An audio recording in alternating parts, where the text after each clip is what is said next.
Road course racing is always a fun challenge no matter where you go. However, street courses are a whole other ball game. Usually when a street circuit shows up on an iRacing calendar, it used to be Detroit Belle Isle. Well, not today. Today we get set to go racing in the streets of Long Beach, California for the Edifice Grand Prix, round number 2 of the 2021 Classic IndyCar Series.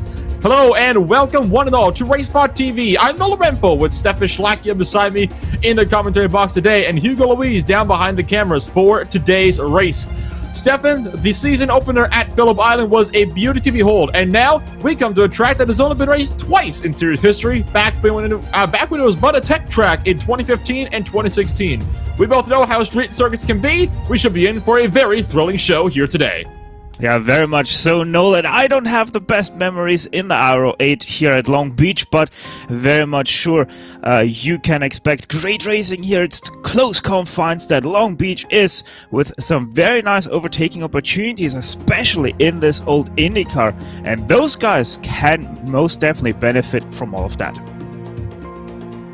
100 minutes is this race distance today, or 87 laps, whichever one happens to come first. The last time Horacio Lucas Laville did take victory on the 2016 podium with his teammate Robert Groscher 43 seconds behind, Mark Usher a full minute behind in the third position. We're used to seeing these larger gaps when it comes to the finishes here, Stefan. In fact, the last road course race we had here was at Detroit just last year in 2020. Joshua Chen won that race, lapping every single driver except for second place, but he was only about 2 seconds off of that as well. There are some drivers that have penalties here.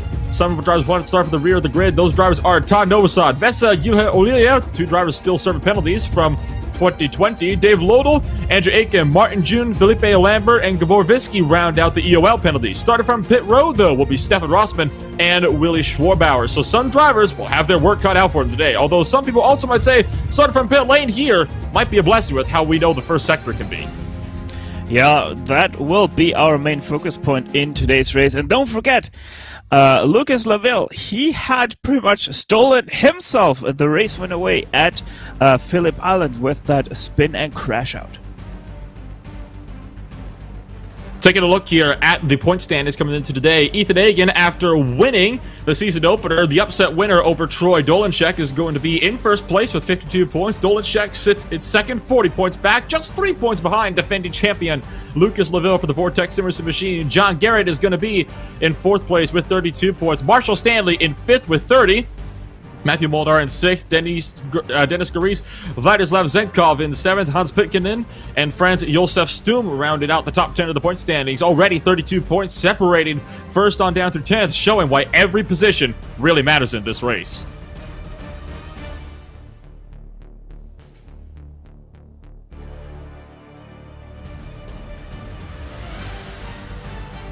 And so we are just about getting set to go racing here for today's race, but I think at the moment, let's take a run on over for the, of course, ever famous onboard lap here for the Classic IndyCar Series.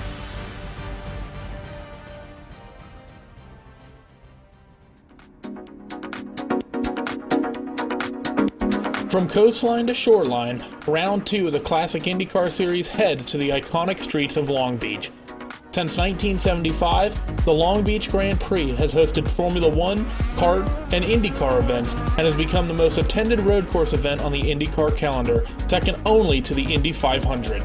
Although the circuit has been reconfigured 6 times, the famous hairpin, which sees drivers use over 180 degrees of lock pulling onto the main straight, has been present since the beginning. The current layout has been in use since 2000, marking the longest period the track has gone without major changes.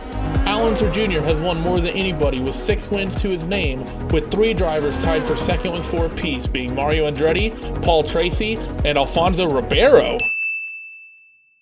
With close walls and a bumpy surface, drivers will have their hands full surviving for 90 minutes in the second round of the Classic IndyCar Series. To show us firsthand the challenges of Long Beach, we will ride on board with the 87 of Jamie Wilson.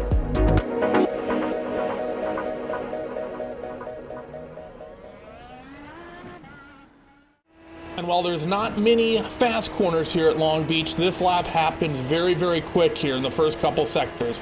Coming up to turn 1, going to be hard on the brakes, down towards second gear. Really the best passing opportunity on the racetrack, and now fighting for traction into the fountain section. First gear, that's turn 2 and 3 gone, and now up into second. Gonna roll that curve through turn number 4, then back on the brakes. A little bit of a downshift to first, and back now on towards Shoreline Drive, heading the opposite direction. You're heading westbound now, as you're going to work down into second gear for turn 6, turning onto South Pine Avenue. A little bit of a kink there is technically turn 7, and then back down to second gear for turn number 8. Now, coming onto the back straightaway, driver's left is parking garages. The entire length of this straight, really common to hear car alarms sounding on the Grand Prix weekend. And now back down to second gear for this turn into the parking lot at turn 9, in towards turn 10 for this double left. Fantastic place to watch the cars work. And now get ready for it. 200 degrees of lock into the hairpin as you turn back onto the front straightaway and mash the throttle, fighting for traction the entire way. A brisk 1 minute and 8.8 second lap is what the dash readout is going to be telling Jamie, and that is a hard fought lap here around Long Beach.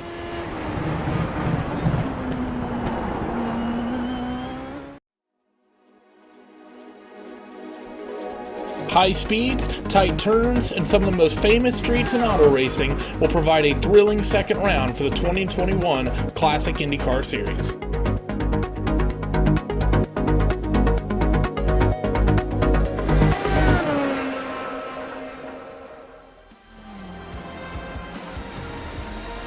And that was the track guide for this one, driven by Jamie Wilson, commentated over by Randy Chenworth for Team Chimera. Once again, another brilliant track guide showing you just how tricky it is, this circuit here at Long Beach on the streets of Long Beach, California. So, Stefan, just a couple more minutes before we get set to go for the grid. The final warm-up is underway here in the streets of California. So what do you think your thoughts are based on what we saw in that track guide about what we can maybe expect coming into the day's race?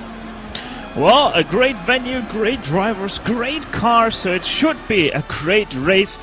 Really, strategy is going to be straightforward, so it's all going to be about driver skill and the skill to keep themselves out of the wall and each other. So I'm really looking forward to today's race because I very much do think it's going to be quite the banger.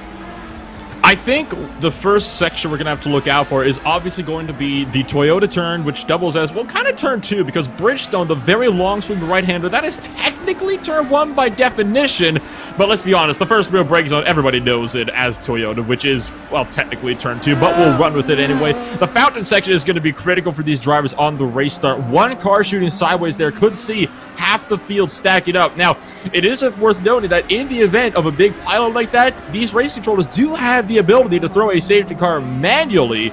Now, we haven't seen a manual safety car here in the Classic IndyCar Series for several years at this point, but the possibility is very, very real with how tight some of the sections on this track are.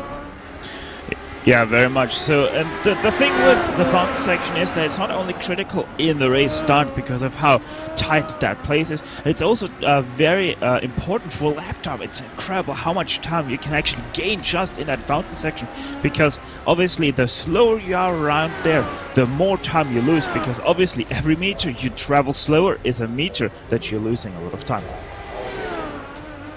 Just under 60 seconds remaining, and that is a fantastic shot there of that fountain section. It is a very beautiful street circuit, definitely one of the most famous street circuits around the entire world, certainly the most famous in North America, and definitely one of the most historic street circuits as well. Of course, the track has been around since 1975. It has a very, very rich history underneath it. Hosts a variety of different events. It hosts GT events for the Pirelli World Challenge. It also, of course, used to host kart. Still does host IndyCar to this day. Used to host Formula 1 for a couple of Grand Prix way back when. I believe that was when the first track first opened, was in the early 70s and the 80s when the Formula 1 series came here. Stadium Super Trucks also have had a couple of rounds here themselves. So a lot of different events. We're getting set, though, for another IndyCar race here. This one for the Dallara Aero 5s. 30 strong, ready to go racing. Just 5 seconds left here in final practice. And now the checker flag flies. We're getting set to go racing. So as we round this down to get set to grid, let's take a look down now at how things will line up for today's 100-minute or 87-lap event.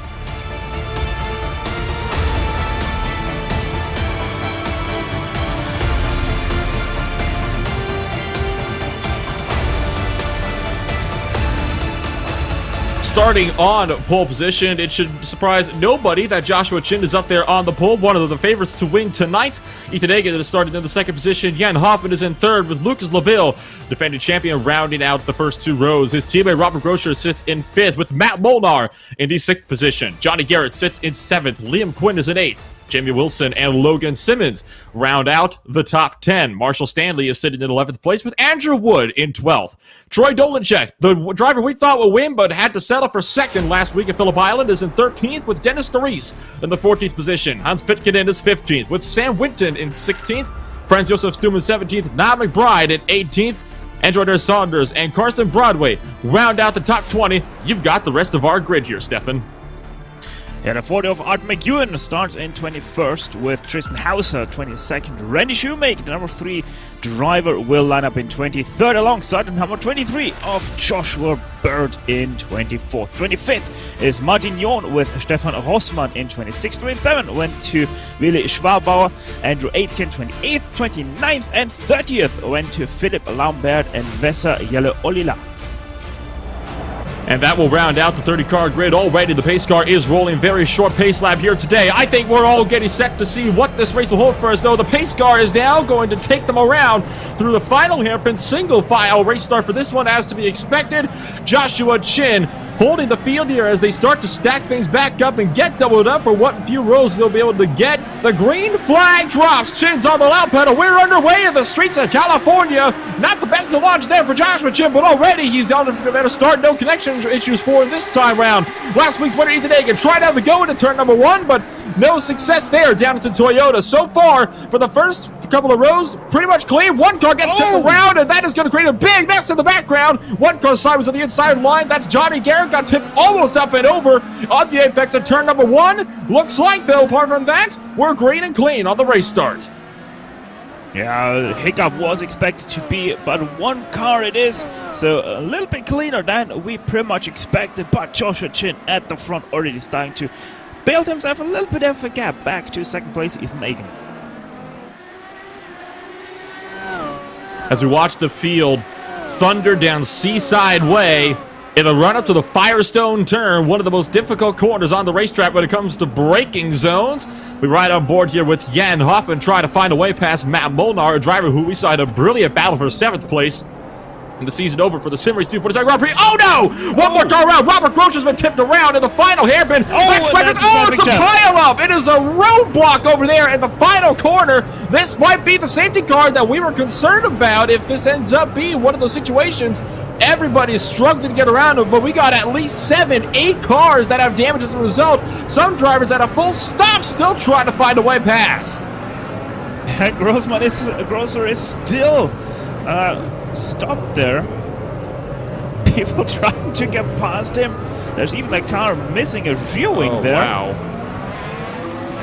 That's Franz Josef Stum that's lost the rear wing somehow. Not sure how he managed to do that. So it looks like we've had a couple of incidents here. Martin June is also out of the race, I want to point out. So while all of that was going on, Martin June actually ran over Franz Josef Stum in the midst of all of that as well. So a lot of calamity here on lap number 1. Again, not too much of a surprise. We kind of expected things to really kick on off here early on. And there you see Logan Simmons with another bout of major damage on the 92 machine. So 3-4 crashes here in the opening stages of the race. And this was one of those cars that was caught up in the final hairpin melee. He did not take it down a pit road for whatever reason. I don't know if he didn't realize his front wing was gone, but sure, he's got to know something's wrong with that car now. Yeah, and obviously also with that calamity that Robert Grosser had to endure, he pretty much lost a full lap back to Joshua Chin already. So not the start whatsoever that Robert Grosser was hoping for. Marshall Stanley is down to pit road this time by as we watch the another trouble. Jamie Wilson, the driver that took us on our track guide, has just taken a tow back to pit road. He was caught up in a trouble right at the entry to the fountain section. Now we watch the battle between Dennis Garis and Troy Dolanchek here. Sorry, Andrew Wood and Troy Dolanchek. Dolanchek with damage on his front wing, trying to catch up a completely clean Andrew Wood. Dolanchek dives up the left side down here into this corner, and he is going to pick this one up nicely, and that will secure, I believe, that is the 8th position there for Dolanchek. Oh, and even there is some damage rate to the 37. Oh, that's a spin cut!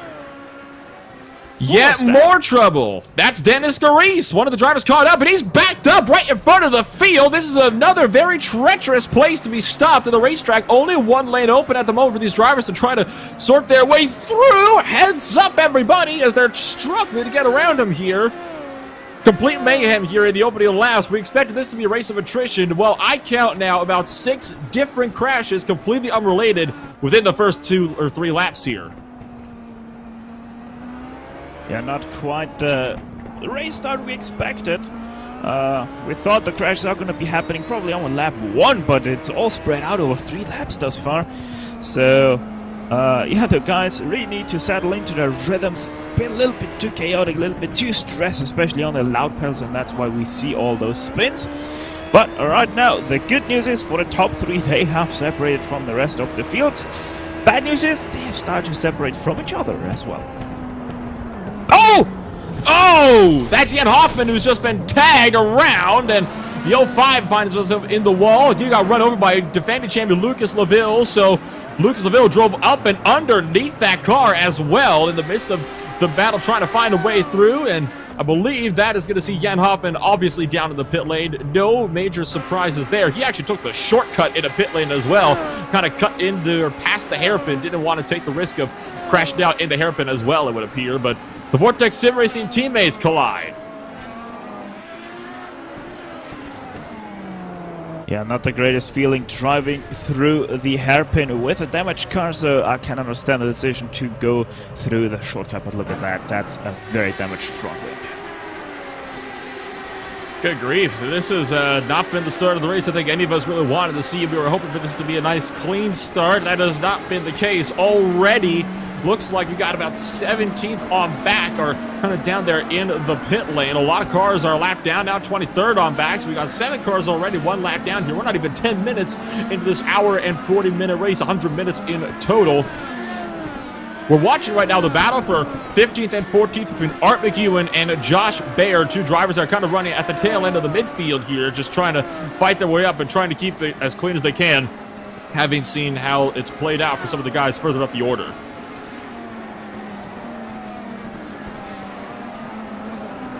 Still a lot of people locking up their brakes through those tight corners, tight and bumpy.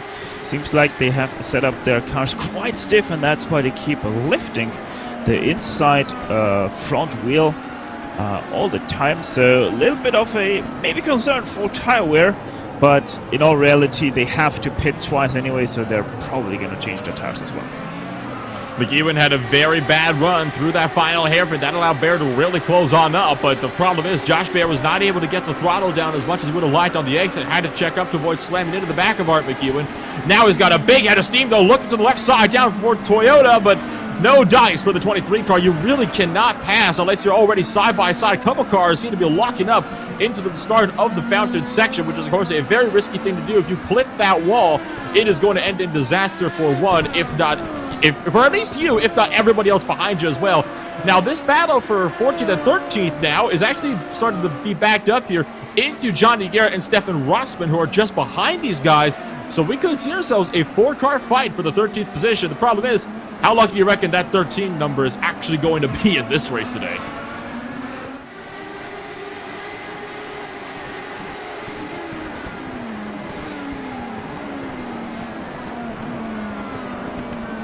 McEwen takes a tighter line there through the Firestone turn than Josh Baird, and once again, this allows his Rossman to close up just a little bit more. All cars deep on the brakes. Once again, McEwen gets a terrible line. Baird once again has to go evasive in order to avoid running him over, so that's actually helping McEwen to keep Baird at bay here. So unless that 23 car really wants to get antsy here, this is how things might sit for some time to come here. Taking a look here at the race spot replay, and another incident potentially. Sam Winton, who's now down to the 8th position. Oh, there's a big jump right up the road there from these guys, and that was Johnny Garrett. And I believe this was actually the race start here that we're taking a look at. There was the initial incident with Johnny Garrett of him almost getting tipped over.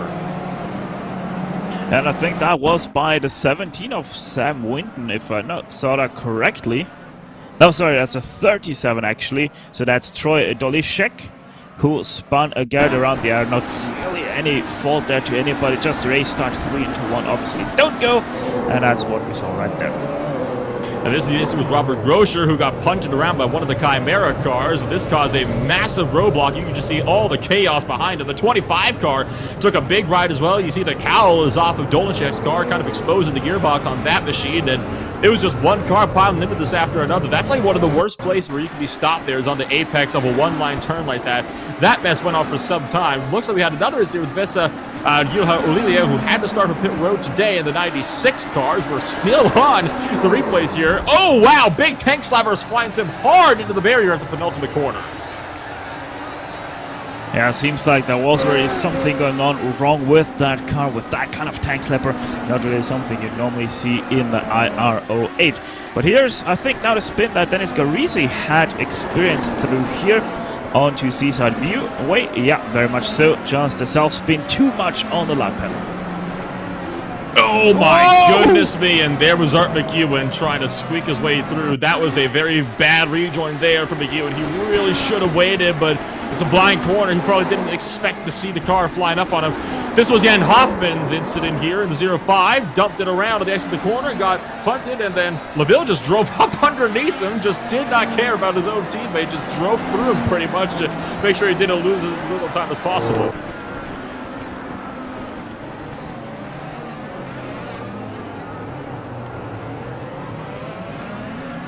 And it looks like Josh Baird has managed to overtake Art McEwen here in recent time. Most likely just on this last lap here while we were taking a look at all of those replays. And that was actually down into the Firestone turn, Stefan. Yeah, so very good stuff here by them to make that happen cleanly. Josh Baird getting past, and now he should be... Oh, we're behind!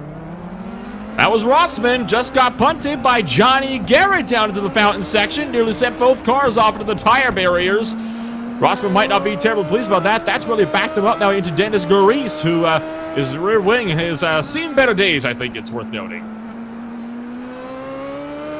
Yeah, that rear wing damage obviously is from that spin when he tagged those people trying to reverse out of his gear spot, and he does it again!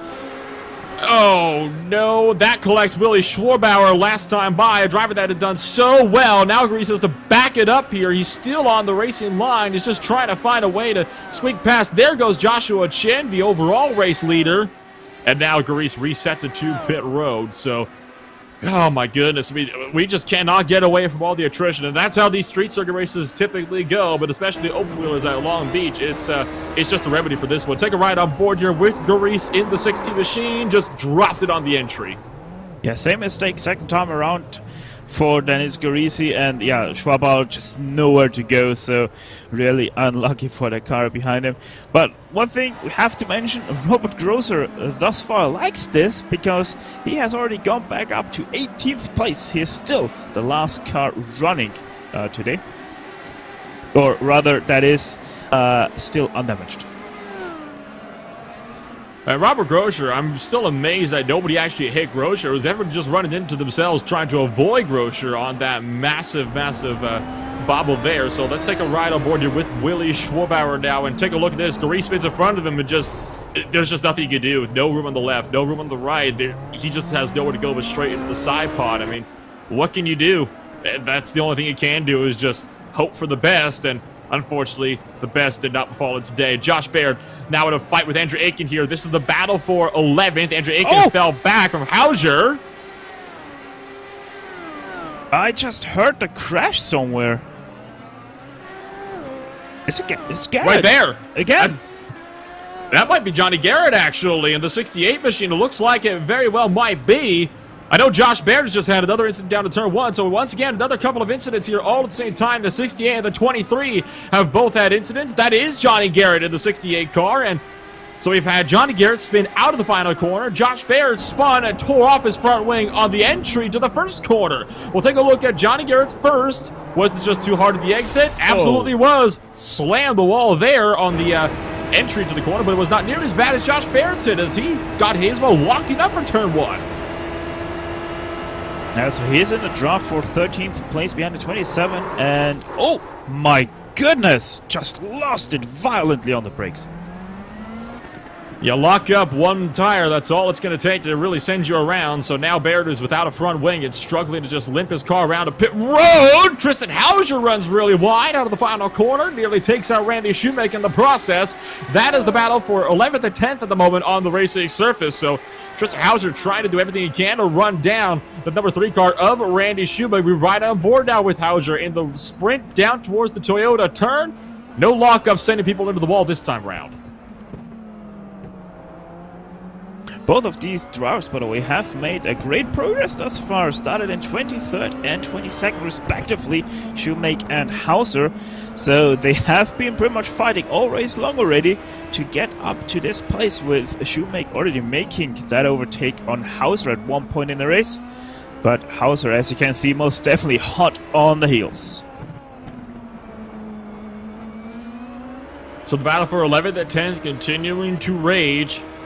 That 56 car is closing fast on Randy Shoemaker. The 3 car, no doubt, is probably driving out of his mirrors right now, trying to get behind. Oh, locks up in a Firestone. That allows Hauser to sweep past in the run down to the penultimate turn. And I have a feeling there Shoemaker just let him have that one. Did not want to risk side by side. They're coming up though in an instant. Dennis Gareis has crashed entering pit road.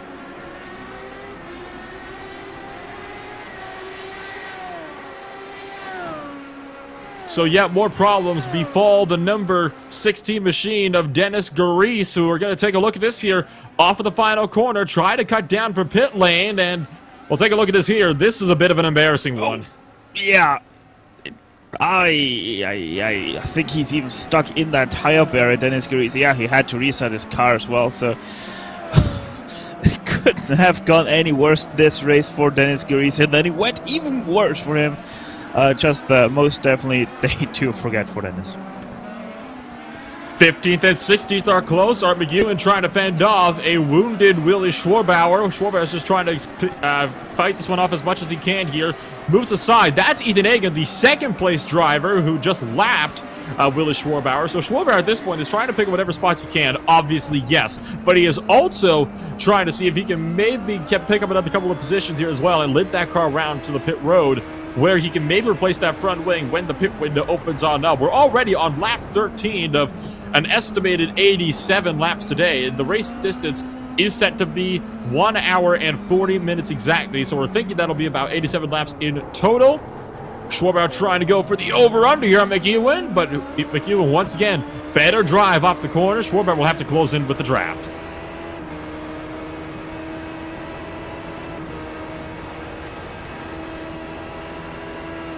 And seems like he won't be able to. Oh, he has to brake really early. Maybe even saving some fuel there, Willi Schwarbauer. So maybe altering his strategy because of his front wing damage thus far. Oh, this might be. No, just a little bit too wide for 40-40. McEwen. But yeah, the fuel window, by the way, in case you were wondering, 32 laps is estimated for these guys to be driving on a single stint. That makes, obviously, on a double stint, 64 laps. And that is just not enough for these drivers to make it on a two-stopper, or no, one-stopper rather. So most definitely everybody on a two-stopper here today. Just the question is, how much can you drag that fuel out, and does it benefit you if you save a little bit of fuel?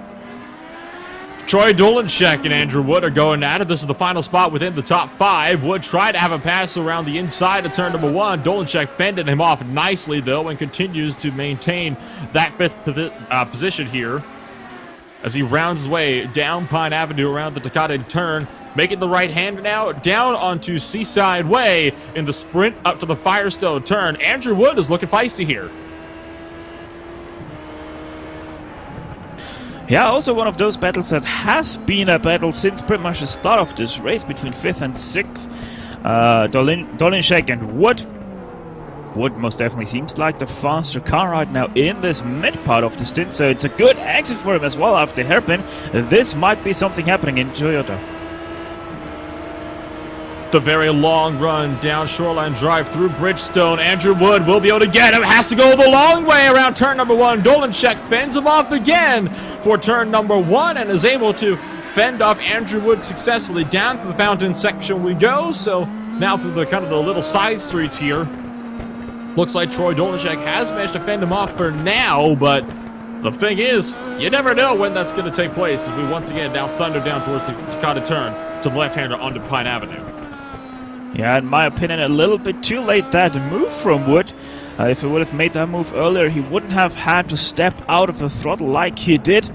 But if he once again can get a run out of the hairpin like he did last time around, he most definitely will make the wiser choice and make that move a little bit early, because up ahead, Dolinshek also had the door open on the left side as well. So not really committed to that blocking maneuver. Wood trying to get the wider arc through the final hairpin that time by, but that means he does not get a better run out of the final corner this time round. So as they sprint down Shoreline Drive, reaching speeds of up to 175 miles an hour in the massive run here all the way down the front straightaway, it is going to be no dice for Andrew Wood. He has still got a long way to go before he can reel in Troy Dolinshek and successfully make that maneuver done. We were watching Dolinshek last time by, and despite having a wounded race car, Troy Dolinshek, he is definitely one of the better drivers he got on the grid this year, despite being a series rookie. Oh yeah, you never know when you get those wild guts, those really fast guys in the car and drive in your series. And I mean, yeah, he has the damage, but he most definitely showed in Phillip Island what Dolinshek can do. And most definitely looking for a strong result here once again. Started 13th, we have to mention that. And already up to 5th place. I mean, yes, he's losing time to pretty much everybody ahead of him. But never say never in a race like this. You're seeing on the right side of the screen here another massive gaggle of cars here. They're just thundering their way up now to Pine Avenue on the right side of the screens. We're watching two battles here at once. It's about a 3-4 car battle here. 3-car battle for the 12th position with Ethan Hagen trying to get around these drivers. You're right on the board with Robert Groscher at the tail end of that 3-car battle.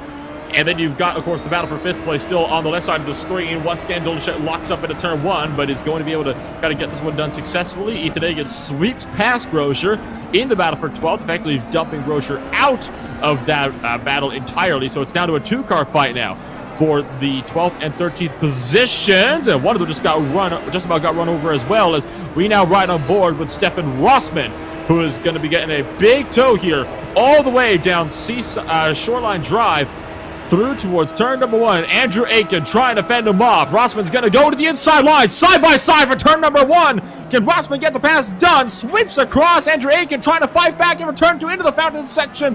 Rossman forced to back out, but Aiken locks up. Great battle between those two guys. Great respect given as well. Can't ask for much more, but now the big question is, how easy will it be for Ethan Hagen to get past while these two are fighting? He's going to have to wait for one of them to let them through. Otherwise, neither driver are going to let them go through. And it looks like Rossman is finally going to yield there. So Stefan Rossman allows Ethan Hagen to sweep through. That is going to give Andrew Aiken some massive breathing room. Now Robert Groscher, though, has nothing between himself and Rossman, although he does have Johnny Garrett behind him. But Garrett, I think, is trying to pass these guys. He did have to pit earlier for his own incident.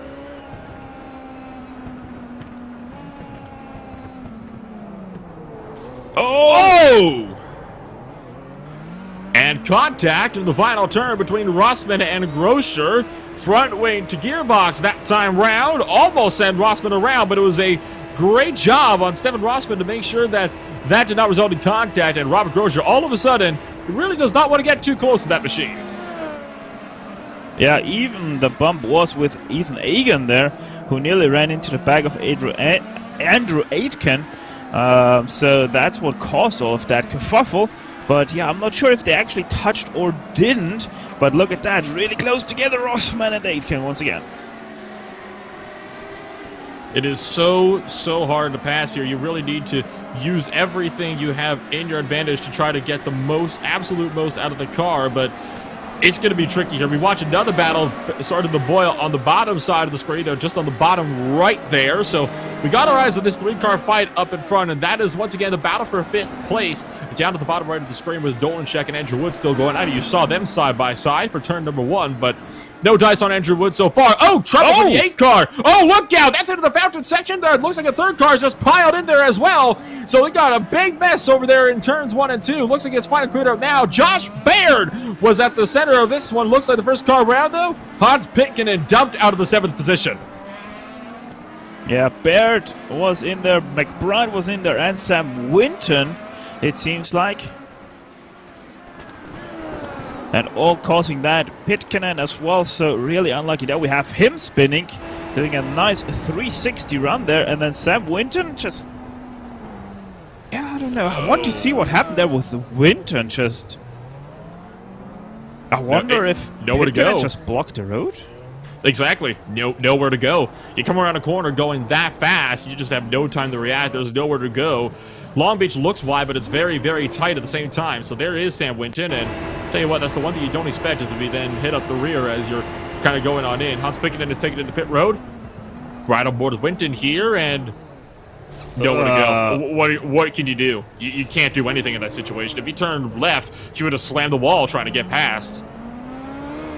I mean, it looks most definitely really weird. I mean, yes, you're going quite faster, but you have the yellow flag right in your face there as well. So a little bit maybe of a brain freeze for Sam Winton, just seeing that car and then just completely not knowing what he should do there. Either way, sadly, all of that created quite some contact. And that sends Andrew Aiken into the wall. More contact. So Andrew Aiken sideways in the fountain section. That is going to completely block Johnny Garrett. And it looks like he will have to take the tow. Looks like Aiken might have stalled the car, but that was a battle that just got a bit too aggressive. Rossman tried to cut across, slammed him into the tire barriers, though, and that, unfortunately, was the end for Andrew Aiken as he then came across the vortex machine of Robert Grosher. Battle for fifth is still on. Dolanchek still trying to fend off Andrew Wood.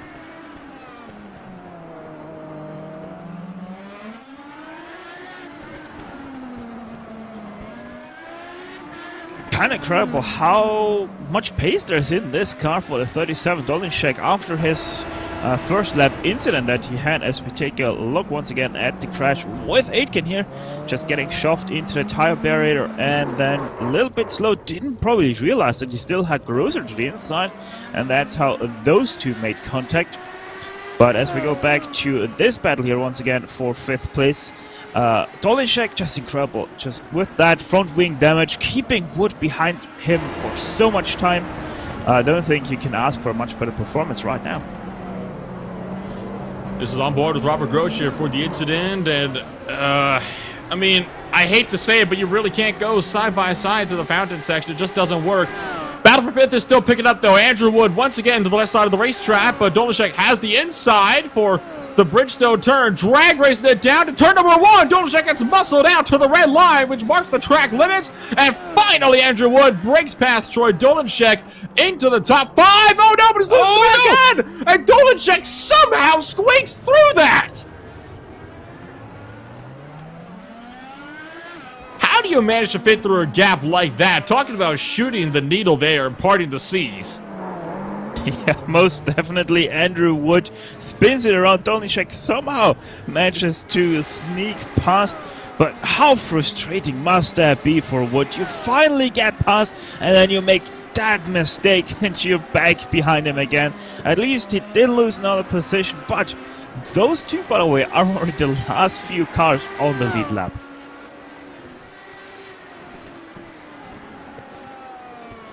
So now Andrew Wood has a very, very comfortable lead up into the 6th position. The 7th place driver is, well, about a solid half a lap behind him and a lap down as well. So that is not good at all for Troy Dolanchek. Andrew Wood has managed to recover and is starting to kind of reel in the gap here, but it looks like all of the battles just about have kind of died out around the racing surface.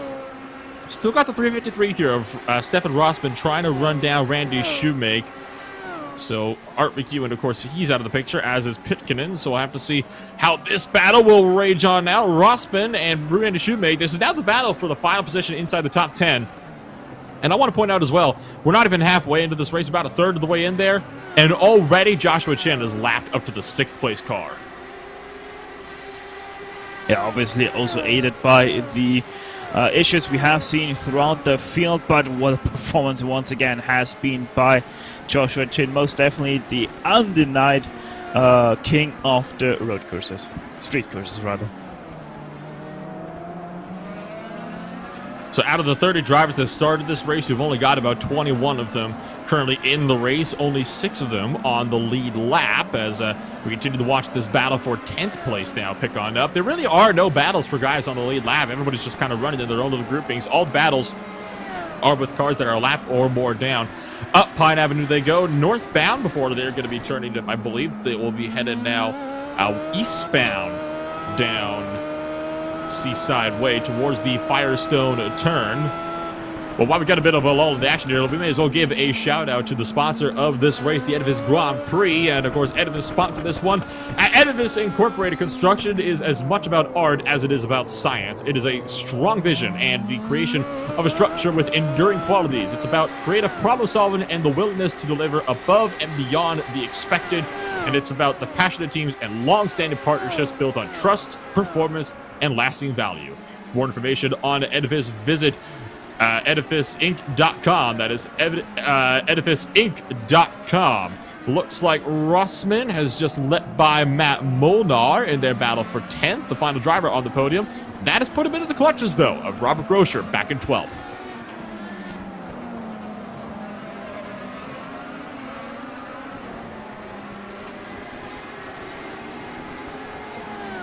Matt Molnar squeaks past 10th place as well. Looks like we've had another incident here. Oh, Niall McBride clouting the barriers and slamming from one end to the other. Hit the tire wall and then the concrete wall and then shooting across the track into the left side. So I think that will see Niall McBride's day just about done. That'll be enough to park a Dallara IR05 in a hurry. Robert Groscher deep on the brakes with the Firestone turn. 3-car battle for 10th. Oh, look out as Randy Shoemake nearly gets run over by Stefan Rossman. Now swings wide. Rossman over-under for the final hairpin. The first pass we've seen successfully and cleanly into the hairpin all day long, but Shoemake fighting back around the outside. This could get interesting right here, side by side, ready with Grosser in behind who were riding on board. And oh, look at that, Shoemake giving up the positions. Did not want to elect to go side by side. I think Randy Shoemake is a little bit nervous after seeing all of the attrition that has really been caused in the early stages of this race, and Shoemake is starting to drop back in a hurry too. So I think these guys are just they're quicker than him. He realized that. He decided not to really fight it and let it go.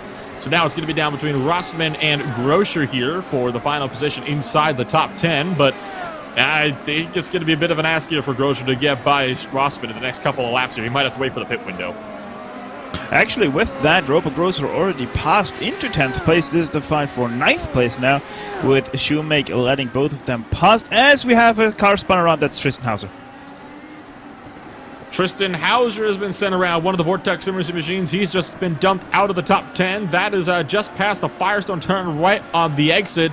It's a long way for Hauser. Just now gets going. Take a look at this. Oh, just too much power on the exit. And good on him for backing it up, but also for not backing up into the wall, which would have taken off his rear wing too.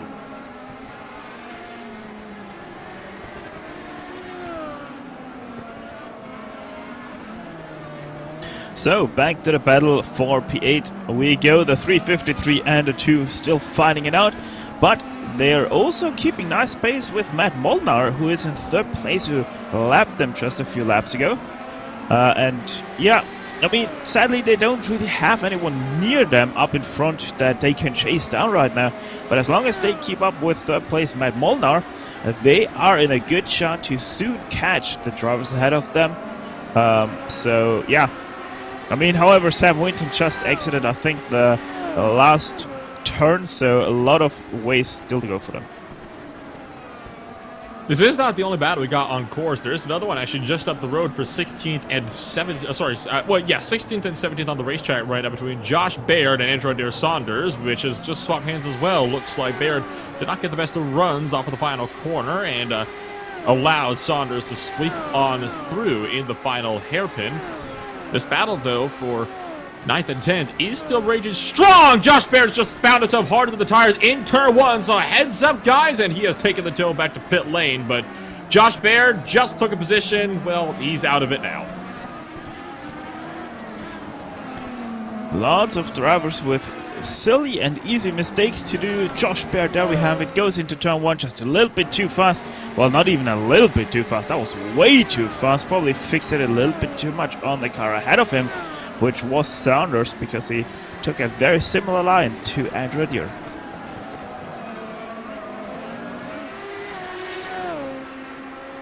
Randy Schumacher has continued to tumble down the order. He's just lost out 11th place to Logan Simmons after taking a bit of a slide, kind of just out of the fountain section, just past that. So Simmons continues to pass people going backwards. So this has now, all of this has allowed Robert Groscher and Stefan Rossman to now work their way to fight it for 8th and 9th on the track.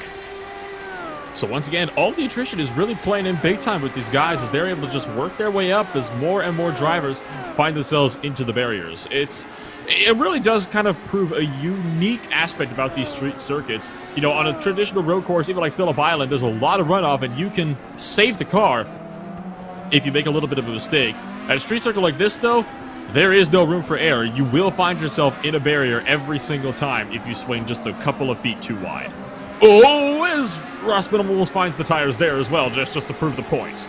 Yeah, he most definitely is listening into the broadcast and immediately noticed that is a opportunity he can do. But yeah, as I said, it is a very punishing track, a street circuit, because the walls are very close to the racing line. There's no way around it. The only where you really don't have that issue is right through here, the Indy left, where you're going through that parking place here. So a very nice track. I mean, in general, if you think about it, Long Beach, very good flow, very fast corners as well, and only a little section that breaks rhythm a little bit. But in all reality, even those corners flow very nicely with the rest of the circuit, as we have a yellow flag out into Seaside Way. So let's say potentially there was one car that was sideways on the track. The incident seems to be cleared away now. It was Tristan Hauser who took another self-spin all by his lonesome in the 56 machine. So unfortunately for him, nobody else got caught up in that though. So one of those kind of harmless spins where it's like no harm, no foul. I think it might have tapped the wall a little bit, but definitely wasn't much. Here's one of the biggest movers, Stefan Rossman, the highest gainer this race, has moved up 18 spots and is now up in the 8th position, battling with Robert Groscher for 9th on the track. And you talked about how this track can flow so well in the last sector, and I actually kind of agree with you. A lot of people will probably notice here how you got the some of the turns are more 90-degree bends in the first half of the track, but this last sector here, it really flows together so nicely, and that is because, like you said, it is through a parking lot, which actually really does help the racing here because it allows us to get some more flow into the track. In fact, that section is so flowing through the parking lot, they even use that little section of track for a drift course in some events here as well. I am not at all surprised there whatsoever. And since we have this position gain on the sheet right now, I mean, Robert Grosser, that -4 really shouldn't be there. It should be more like a +20 or something like that, because remember, after his spin out that got caused by someone bumping his rear, he was stationary there until the very last car on the grid went past him, as we have some issue with Sam Winton, just a small 90-degree spin. Good on Sam Winton to keep that one out of the tire barriers. Immediately locked it down and had some good reactions there to keep that car from hitting the barriers. Now, because of that, Sam Winton is now really close here and is being pressured by Stefan Rossman here. Now Winton's wide through the final hairpin. That again allows Rossman to close right on up to the back end. So Sam Winton under fire. 3-car fight for 7th is underway. As that car on the small picture is even Egan, 2nd place into the pit lane. And that is a scheduled pit stop. The fuel window was looking to be between 33, 37 laps thereabouts. We're on lap 33 right now. The battle is super close at the bottom right of the screen. So Ethan Egan with the scheduled pit stop here. Off and away for the number 20 machine. That is going to drop him down to the 4th. Oh, Stefan Rossman has just clouded the barriers up in live pictures there at the bottom right of the screen. So looks like Stefan Rossman has just tagged the wall for a 2nd time. And Rossman was doing so well, had gained up so much, and now it's all gone away in a heartbeat. That allows the battle for 7th to now be down between Robert Groscher and Sam Winton on their own. Yeah, on our pictures we're gonna see, not really because Grosser was there in the way, but Stefan Rossmann did caught the inside curb there a little bit too much, jumped over it and then caught the falling edge right there, and that's what spun him around.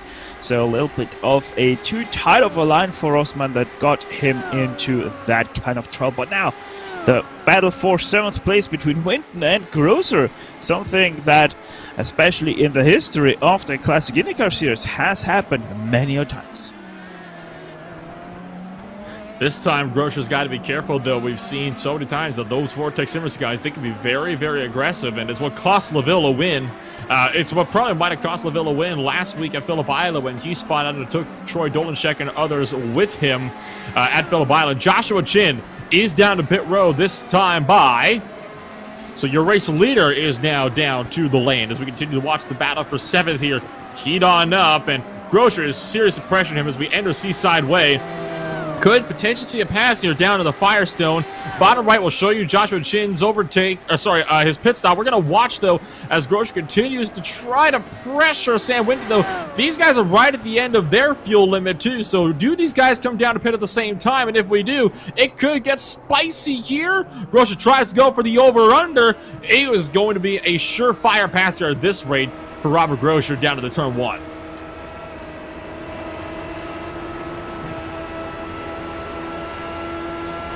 Here it comes, close it in, deep on the back end, deeper on the brakes, trying to dive bomb up the inside of Winton, and that is going to be done deal for Robert Grosser. Textbook overtake there into turn number 1. Sees Grosser up into 7th. Next in line for Robert Grosser is the already pitted Ethan Egan. However, small problem in that calculation. Ethan is nearly 3/4 of a lap ahead of Robert, so a lot of things to do. This might be just about as far as he goes today, but you never know what can happen in a race like this. He has already fought all the way to here, so why not fight himself even into the top 5? We got to remember as well here, though, that Ethan Egan pitted 2 laps ago, so Ethan Egan is going to cycle on out, probably to about the 2nd position when everything is said and done. There are still 3 cars ahead that need to pit. One of those is the current race leader, Matt Molnar, who is being caught by Joshua Chin, and in fact is going to go by as Matt Molnar comes down to pit road. Lucas LaVille and Troy Dolanchek are the other 2 cars that still have yet to come on down to the lane, so Ethan Egan is seeing quite a driver Andrew Wood is fighting with, because Wood himself has to come down and pit as well. Does look like we got a bit of a battle going on here. Randy Schumann comes down to pit road this time by Stefan Rossmann and Willie Schwarbauer. That battle is starting to pick on up as well as more and more drivers come on down. Lucas LaVille, Dolanchek also down to the lane. Sam Winton is in, as is Randy Schumann. So another 5 cars down to the lane. Ethan Egan is going to cycle back up here to 2nd. And on your small picture you saw Willie Schwarbauer conceding the place to Stefan Rossmann because he did brake a little bit too late into turn number 2. And that's what gave away the position to Rossmann. Some drivers still trying to cycle their way through as we watch the pit exit right here on the center of your screen. Now, it was made very clear to in the driver's briefing earlier today. See that red line right there beside the curbs on the racetrack side? That is the track limits, and if people are coming out of pit road, you are not allowed to cross that line. You can dip 2 tires over that line, but if you end up get into the way of pit road traffic on the way out because you've dipped 2 tires over, you will be found at fault by default for any incident that arises from that. So far, though, a lot of people have been doing a great job of respecting the limits here on that one. Because it's tempting to swing out a little bit wider just for that entry into turn number 1. Yeah, very much so. It is also easy to forget that rule. A little bit confused now to who already pitted. I think LaVille already pitted. We might even be I think we're back to our normal top 5 except for Wood. Correct. Andrew Wood still is. Yes, Andrew Wood still has had to come down to pit. He's 36 laps on his stint right now. I think he might come down to pit here in the next couple of laps here. Other cars that need to come down to pit that are already laps down are Grosser himself, and of course Simmons, Rossmann, Schwarbauer.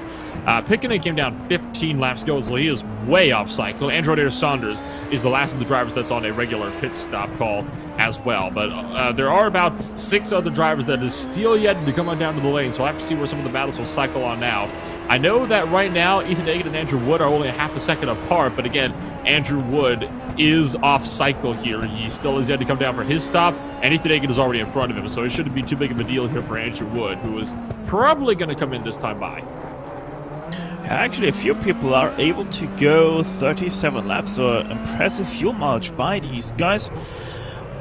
As Andrew Wood is already in pit lane, so there you call it.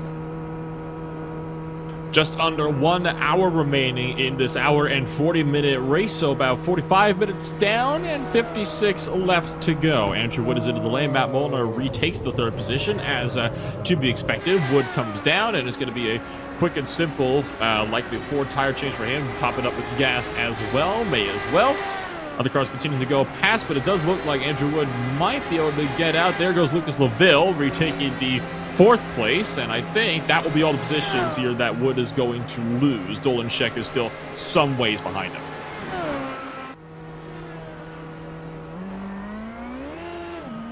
Now Grosjean and Simmons down.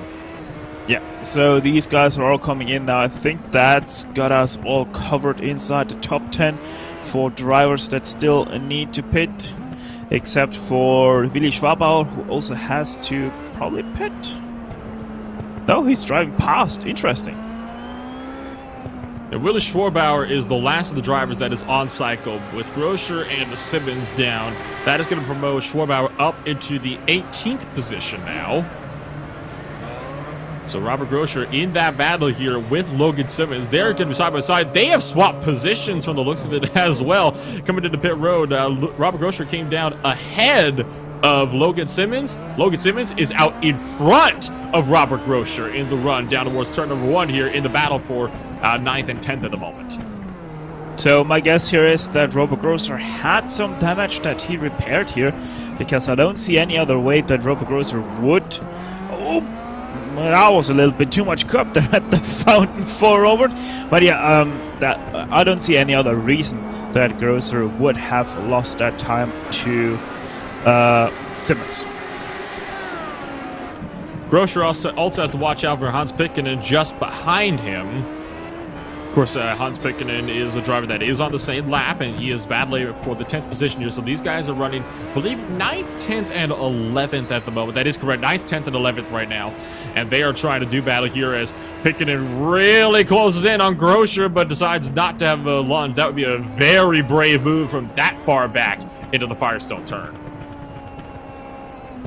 Very much so. Also Sam Winton, by the way, not too far away from these guys, but as far away as Robert Grosjean was inches away from the wall there. Oh dear. Logan Simmons has just come down pit lane for a 2nd time. He had just come out 1 lap prior, so did Logan Simmons forget something in the pits, or is it a penalty? Down to the lane. Oh, that's a long stop. That is a very long stop. That is 100% a penalty for Logan Simmons. No doubt about it. He's got rear wing damage as well, so insult to injury here. Now, the question is, was it speedy? I have a feeling it may very well have been a speedy penalty. In fact, yes, it probably might have been a speedy penalty, maybe on exit. He was fine on entry, but that is just so tough. You hate to see that for Logan Simmons. I don't think he had a speeding penalty going out of the pit lane. He was on the 64 kilometers an hour. Maybe he just had a lot of damage picked up from one of the curb strikes that he did. I don't know. Either way, he's back out again now in, what is that, 12th place? Randy Schuming is sitting 12th at the moment. He's all the way down to 15th. There was a 16.4 second stop. Most drivers were only down to between 9 and 13 seconds, so quite a little bit longer. It's as if he went in and took a full service again. So, yeah, I don't know what to say about that one. He had the rear wing damage before he came in as well, so I'm at a loss as to what would have caused that. Yeah, most definitely a weird one. Either way, as we look at the number 8 here of Hannes Pikkinen, still racing quite nicely.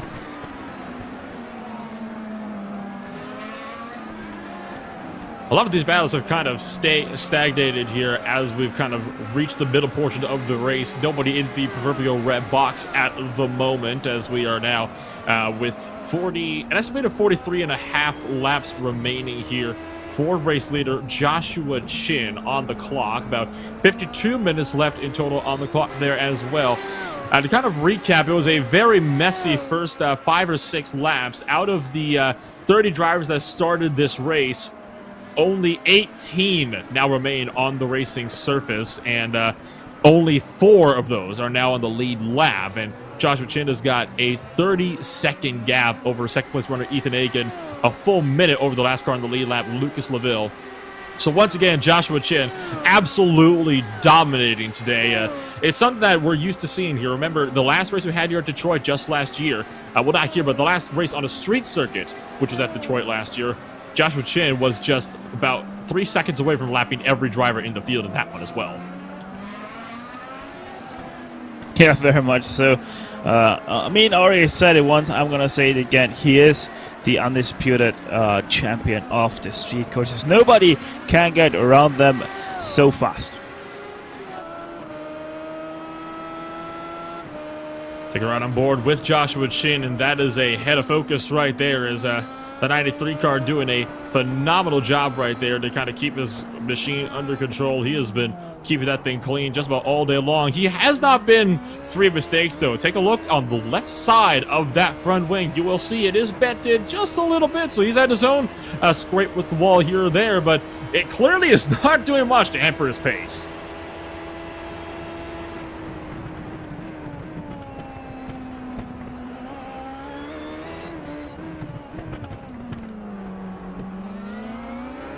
Well, as this race continues to dial on in, 50 minutes on the clock. Why don't we take a step away? We'll let you ride on board here with Joshua Chin for a few laps for some RaceSpotTV fan immersion.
That's a few laps riding on board with Joshua Chin for some RaceSpotTV fan immersion. 47 minutes left on the clock. Logan Simmons is back down to pit road. So a couple drivers seeming to still be having some slight troubles out there on the racetrack here, Stefan. Yeah, it is Long Beach after all. There's no place or no time when you never can have some issues. Like we have said earlier, it's just too easy to make mistakes on this slippery and a very bumpy street circuit. Obviously nothing like Sebring, but very much still something that is quite bumpy for a car like the IR8. Beautiful view here from the blimp, I believe this is, as we watch Joshua Chin throw his way through the tight and narrow streets. This angle really shows you how narrow the track is. It's only about 2 car lengths wide without, of course, with leaving some space between the walls for the cars to actually drive properly. Down for the hairpin, which counts as one of the final turns here for the Formula Drift circuit. Interestingly enough here, though, that final hairpin, it's actually was not the first. I don't believe that was actually the first final hairpin there was in the track. That was only added in quite a few years after the track was first created. I'm not exactly sure how the history of the track layout itself works here, but I was quite sure it was already part of the very first layout that IndyCar went here, and even Formula 1. It was a part of the first layout the IndyCar went here, which is in 1984, but before that, it was actually about a couple blocks up the road, that final hairpin. It was still a great 180-degree left, but of course, that was before the track was actually created over. As soon as it went to the kart, well, back then it was called the kart series. As soon as it went to kart in 1984, that is when the hairpin that we all know and love today was introduced. But even then, the track layout that we all know today was not introduced until the year 2000. It was still undergoing changes all the way up to 1999. Of course, the Formula 1 series did race here from about 1975 right up to 1984, back then known as both the Long Beach Grand Prix and the United States Grand Prix West. Yeah, before 2000 we still had a left-hand turn onto Michelab, which then led into a very fast chicane down Seaside way rather. So that was then the last chicane. And you know, since you mentioned the Grand Prix of the US West, as much as Josh Chin is the undisputed champion of street circuits, Niki Lauda was pretty much the undisputed champion of Long Beach. 4 podiums between all those years that Formula 1 went here, and even 3 fastest laps most definitely make him the most successful driver here at Long Beach. Of course, for the Formula 1 series, what we're talking about when it comes to that one, which unfortunately Formula 1 does not have the most rich history here. Like we said, only from 1975 up to 1983, so not even a decade of history here. Not at some tracks like Watkins Glen, which admittedly has a much richer history. You know, even though when we talk about track configurations and everything like that, even after 2000, there was still a significant change that was made. There was a change that actually cut out basically the entirety of the fountain section, and that was the Formula E course, which cut out basically everything up past Bridgestone up to the Takata turn. There was a chicane introduced right in the middle of Bridgestone, kind of cut off there to Takata, right where the pit road exit is nowadays. That layout was only used twice, in 2015 and 2016, before Formula E decided to move on elsewhere. But the Grand Prix course is still used in IndyCar racing, Trans Am racing, and more to this very day.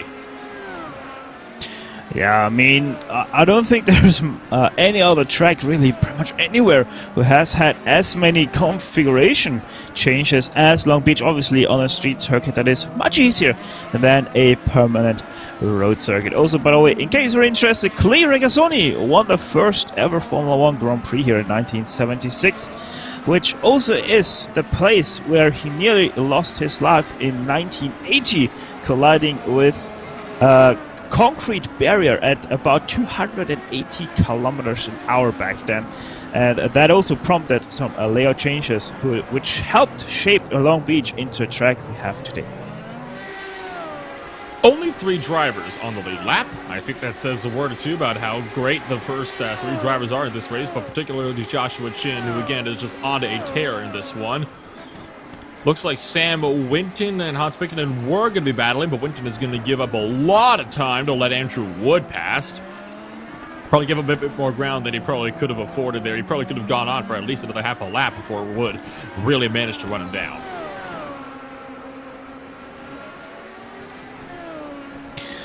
Yeah, the question of running down people is also something that Joshua Chin is asking, or is making me ask myself, because, you know, it is already a minute between Chin and Matt Molnar. So if he continues this pace, we might even see him be the only one at the end of the race left to be on the same lap as Joshua Chin. And I think we might even get close to have everybody lapped twice nearly, apart from probably the top 3 by the end of the race.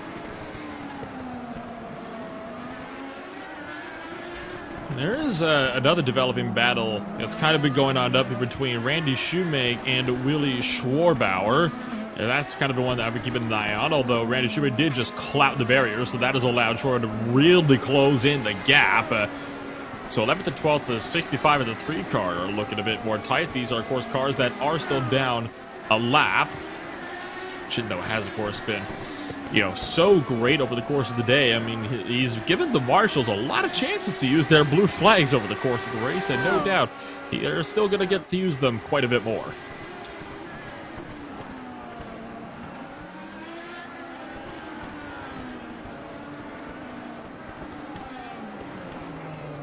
The Team Chimera driver, Joshua Chin, is definitely one of the most popular drivers in this one. I mean, you look at the 2020 season, he was actually coming up to be the underdog of that series, had to take 2 races off, and after that, we thought he was out of the fight. Well, turns out not so much. He actually came back and still had a very real chance of winning in the Indy 500 last year, just was not successful, wasn't able to really pull together the factors that he needed to have that race come together for him. But he has definitely been saying that if he can make all the races this year, he intends on fighting for another title this year as well. Sam Winton still trying to run down Hans Pitkinen here. He's already closed in much of the lost time that he gave up trying to let Andrew Wood pass.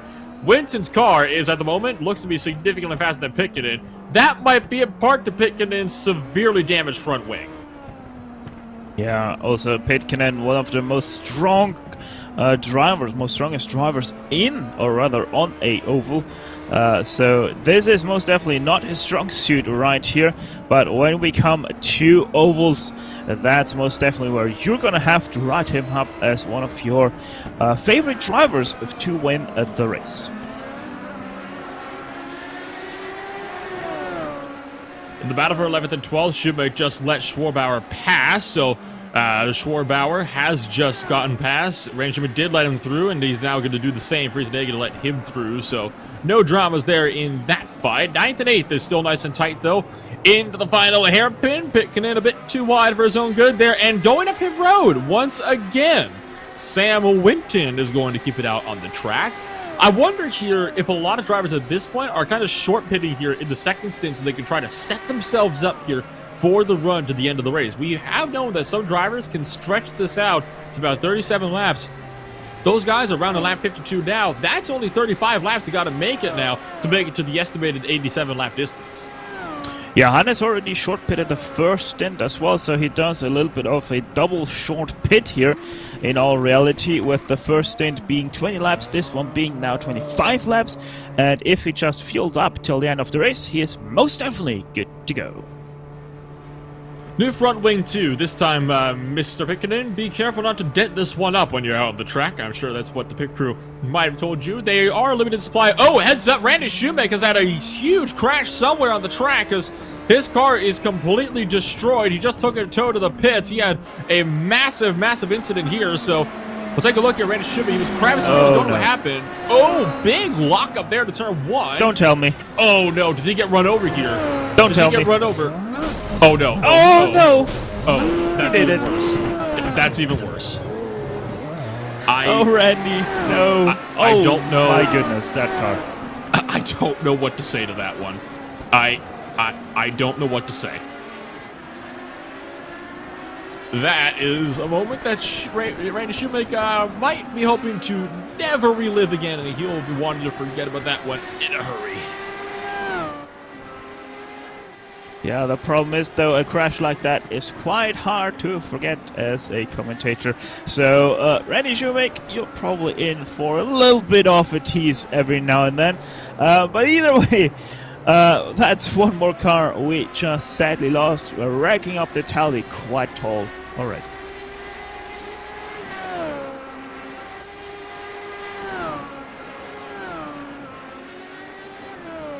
So we continue to watch this battle here between Hans Pitkinen. Well, it's not quite a battle anymore, as Hans Pitkinen is now all on his lonesome. Lucas Laville, the 4th place driver and defending champion, just behind. Lucas Laville honestly did have a great recovery drive last time, too. He did self-spin out of the MG hairpin at Phillip Island. He ended up crashing himself out, along with, I believe, his teammate, Groscher, as well as Troy Dolenchek, who just got caught up in the middle of it. He had a great recovery drive, though, still finished in the top 5. He is trying to do the same here today. Not quite going to be finishing there on the podium, but he has not gone up or lost any position for his started today. It has been a very clean run for Laville all day long. He's just trying to keep it that way so he can come away with some decent points. Yeah, I mean, if you think about it, Laville, probably the most quiet race we have seen from everybody today, maybe except for Matt Molnar, who also had pretty much no hiccups whatsoever today. So these two just keeping it calm, keeping it nice, and securing some easy points for them in 3rd and 4th right now.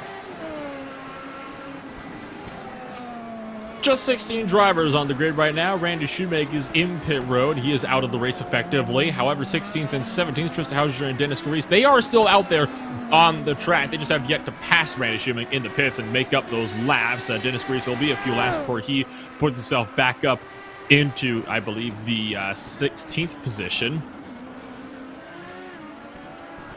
Taking a look here at Dennis Garis, one of the other drivers that had some major struggles early on. Still has a lot of rear wing damage on that car.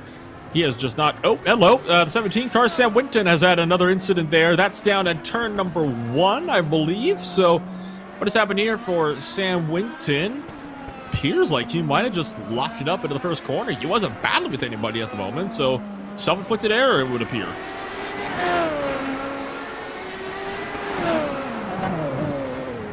Oh, yeah. Way too deep on the brakes.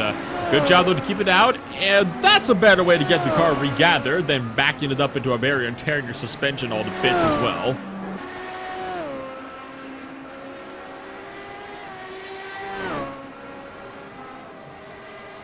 So Sam Winton, that'll put him down to 9th. Stefan Rossman did manage to pass him up in the midst of all of that one. So Winton, though, was the faster driver, so we could actually see another battle here for 8th and 9th place if Winton is able to recover from that mistake and catch on up to Stefan Rossman.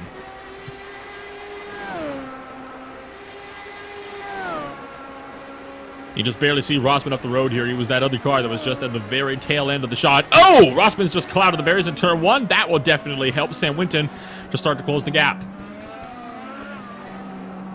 Yeah, Rossman even can call himself lucky if he didn't get any damage from that.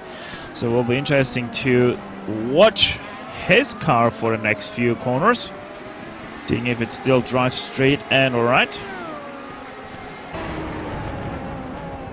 On board with Rossman, too deep into turn 1, and kind of bops it off the tire barriers there. Not a very hard hit, kind of a glancing blow, but Winton does not help with his case if he keeps on twitching the back end out on corner exit like he's been doing the last couple of turns. That's actually allowed Rossman to start to even build the gap over him.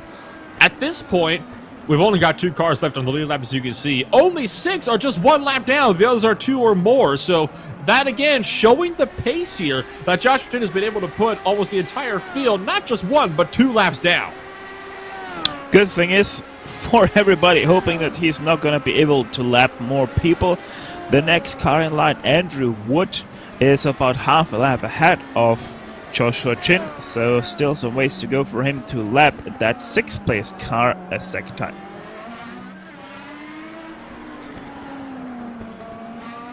Winton was once again a little bit too conservative in trying to allow that traffic through. He allowed Ethan Akin through, but gave up about 2-3 seconds in the process all the way down the front straightaway. You saw him twitch that back end out just in the background there as he came over the hill. So Looks like Winton is starting to really struggle with the tires here, so still not a whole lot of action out there on the track right now. This, of course, comes with a big race of attrition like this one.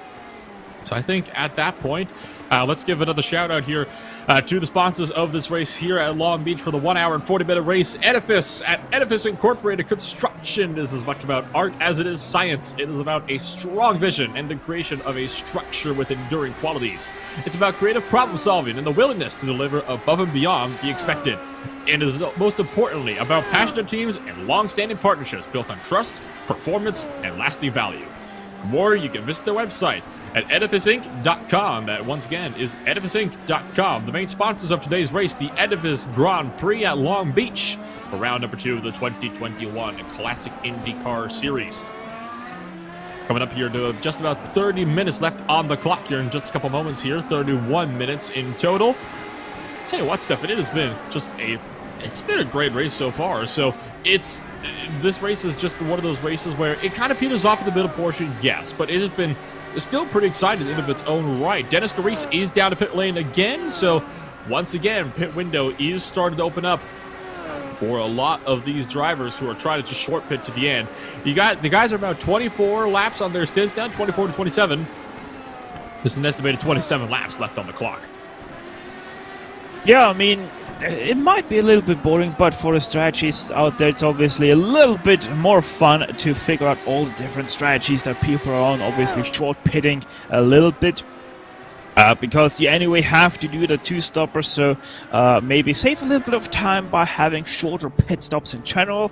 As Ethan Agan, there we go, second place driver, comes into pit lane, which means also he was short pitting a little bit. As he has to make his way up the very long pit straight to his pit box. Let's actually see if it takes on tires as well. Very much so. Car pops up. Now, tires typically on this car don't have as much to do when it comes to the traditional road courses. Street circuits, of course, can be a different story, but it is mostly the fuel strategy here that a lot of these drivers are considering. And I think the reason why we could be seeing some shorter stops now is because people are people are starting to really consider more and more about how they want to set the cars up for the end of the race. They don't need to top the tanks as much, but Ethan Agan might have had a bit of damage to fix on the car because 17.1 seconds in the box. And this means that temporarily, Chin has lapped every car on the circuit. Yeah, just temporarily for now. However, he was 50 seconds in the pit stall, so that means give and take 40 seconds. Oh! Be careful over those curbs, Ethan. Big tank slapper moment there for the 20 car, and lightning quick reflexes on the 20 machine. If possible, I'd like to get a look at the wheel work that the 20 car did on that one, because you got to have reflexes like no other to be able to catch a slide like that with how far sideways that car was, as Sam Winton also comes down to the lane.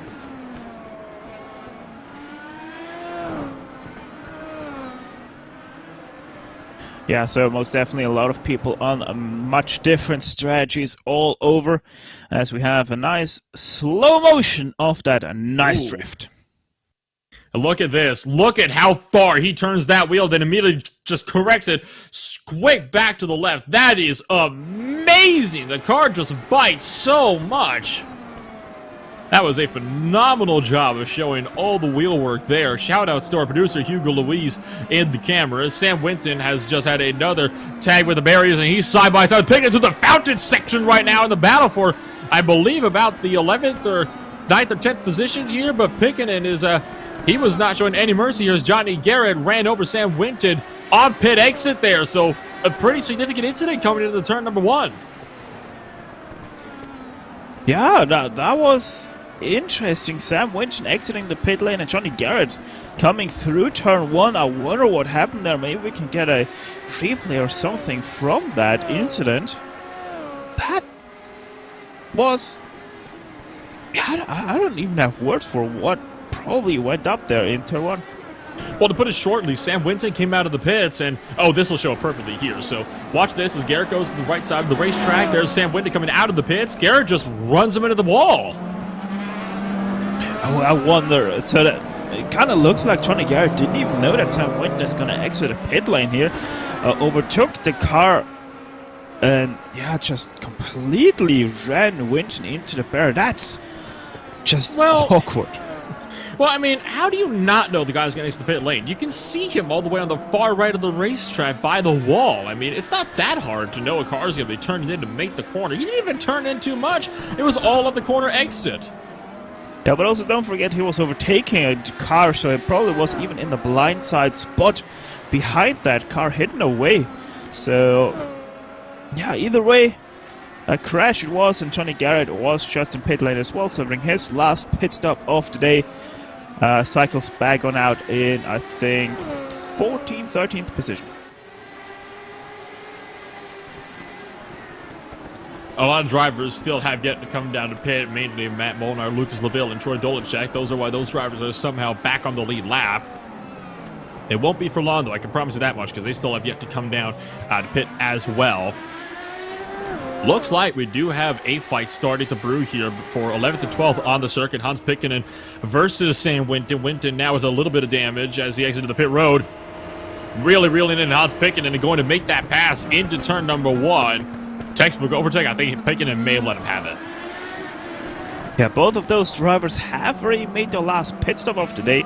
I wonder the way this looked from Pikkinen, if he has to save a little bit of fuel, maybe did do this a little bit too early and thus did let Winton pass to get a little bit of draft and save more fuel. Well, Pikkinen is, he pitted about 10 laps ago, so theoretically, he should have enough fuel to get it through, because that means he's only been out there for 31.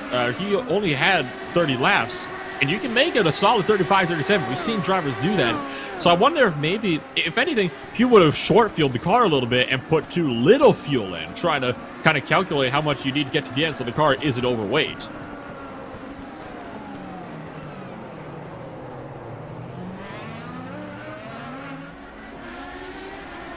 Yeah, your guess pretty much is as good as mine. Probably that's what happened.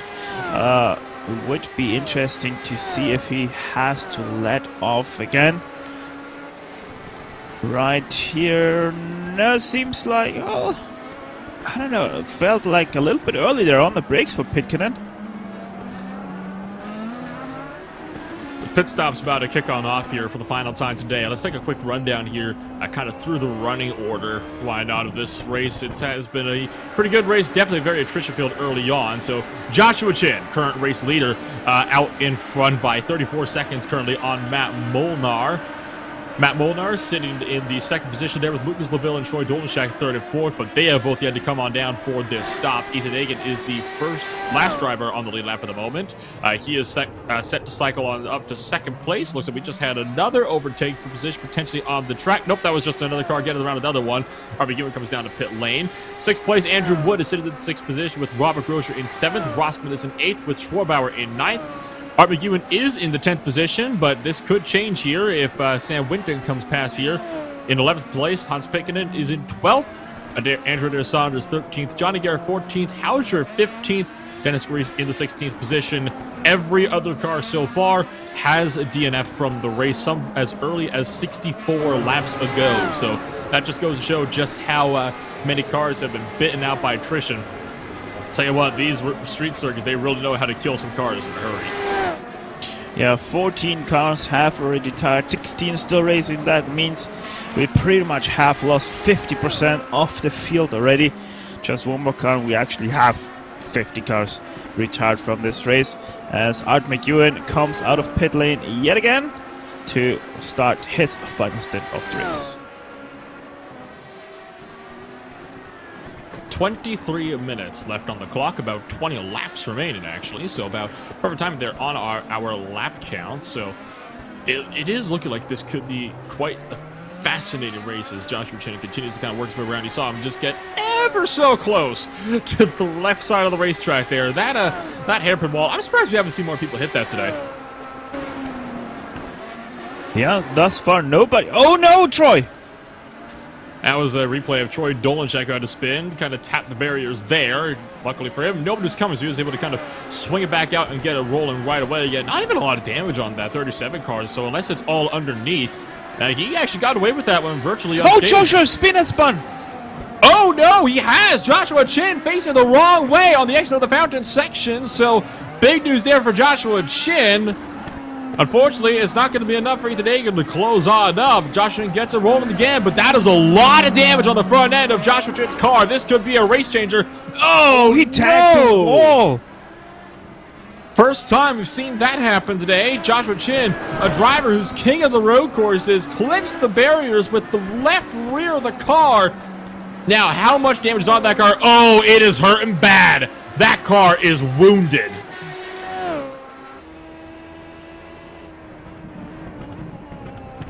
Yeah, most definitely quite the brain lapse there for Joshua Chin. Probably the way this looks, he even has to go into pit lane and repair this car. Yeah, there we go. He does. Matt Molnar is now the driver who will take over the race lead because of this. Lucas LaVille is only 5 seconds behind him.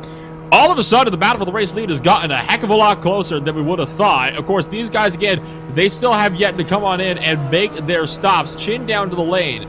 The question is, how long does Joshua Chin have to sit there? Because this could be a complete game changer in this one. It's going to be a very long stop, though, for the Chimera car, who's already off and away. All right, then. Cool. Joshua Chin off and away already. Matt Molnar in the second position. Well, now has been promoted to the race lead temporarily. Ethan Hagen was the driver that was set to cycle on through. He's just now blasting down the front straightaway here. So Joshua Chin had a 50-second lead, and it has been evaporated there. Of course, remember, the other drivers, they still have to come down and make one final stop. Yeah, now obviously the question will be, how good is that car still handling with the damage it most definitely did receive from that wall hit to both left corners? Will it be enough to hold out the gap to Hagen, who is about, what is that, 9 seconds down the road?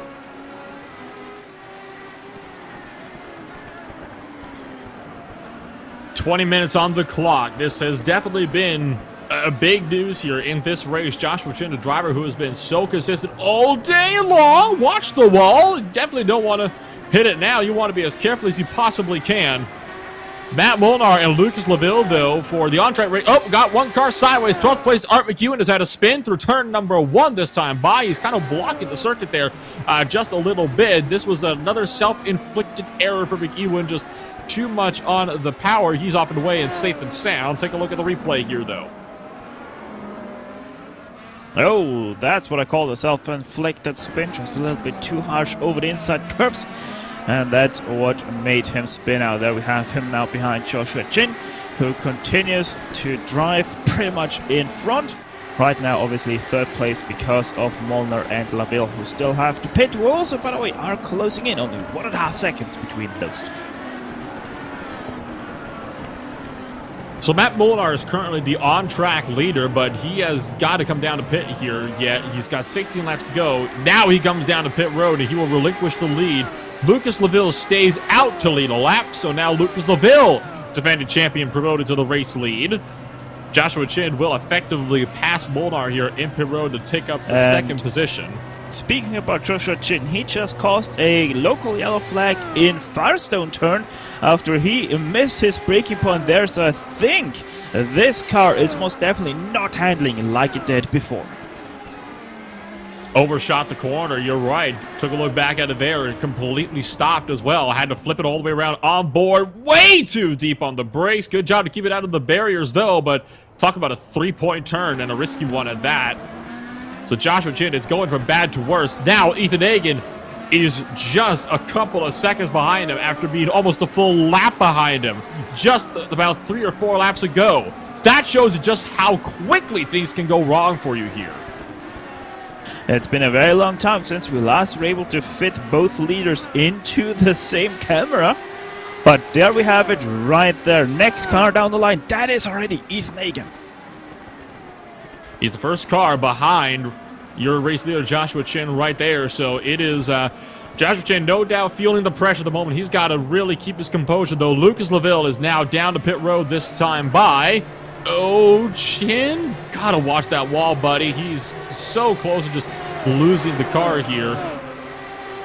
LaVille comes down to the lane. He will give up the race lead officially just there. Ethan Hagen, 3.4 seconds behind. 3.5 now. The gap started to grow a bit, but there is still some lap traffic that Joshua Chin might have to contend with in this one.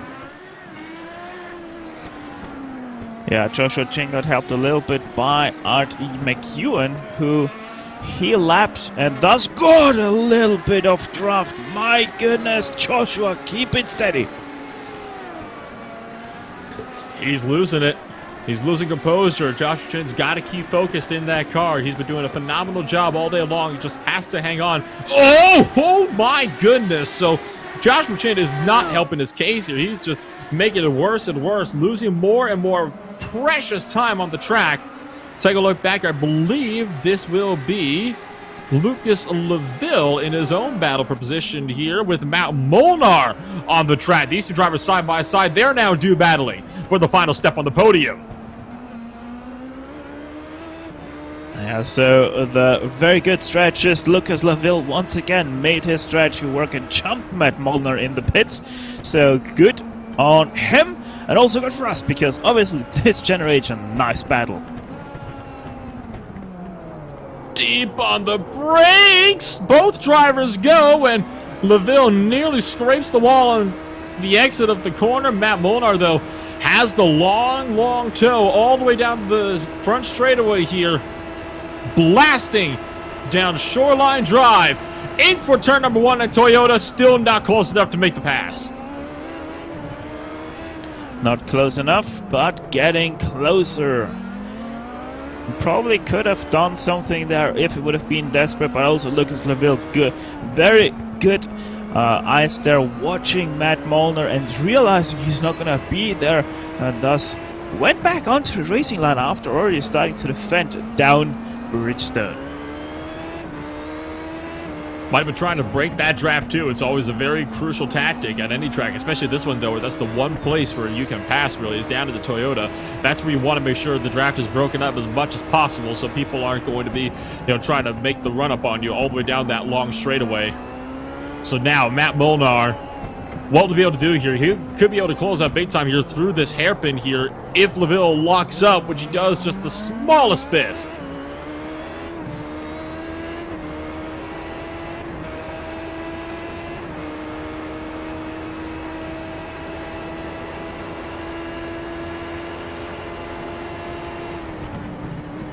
Down for turn 1 once more for the third place in the round number 2 for the Edifice Grand Prix of the 2021 Classic IndyCar Series here at Long Beach. 14 minutes left on the clock.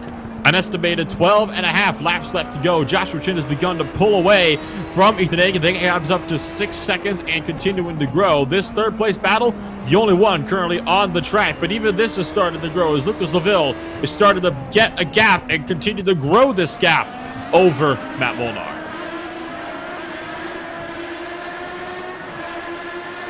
Yeah, a few little small mistakes by Matt Molnar started to open up this gap, but I think he is the faster driver right now between those two, so he just has to stay patient, has to get close once again, stay close through right here, and he might have a very good chance of overtaking Lucas LaVille through turn number 2. However, it also seems like Lucas LaVille a little bit better out of those very slow corners. A full second that time by separating the two as they cross the start-finish line, and that means that now Matt Molnar is pretty much outside of drafted distance here of Lucas LaVille, trying to close in under braking here, but he just does not have anything for that number 1 car. I think he's going to have to wait for LaVille to make another big mistake here.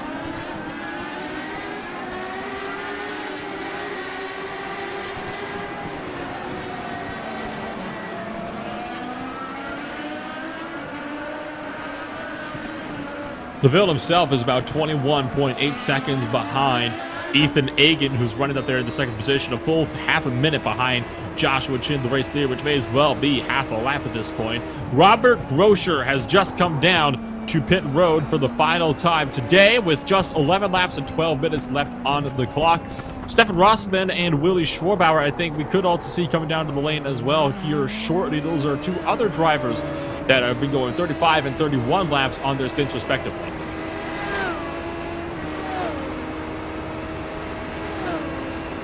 Yeah, so the number 2 is back onto pit lane. Robert Grosser for the very last time.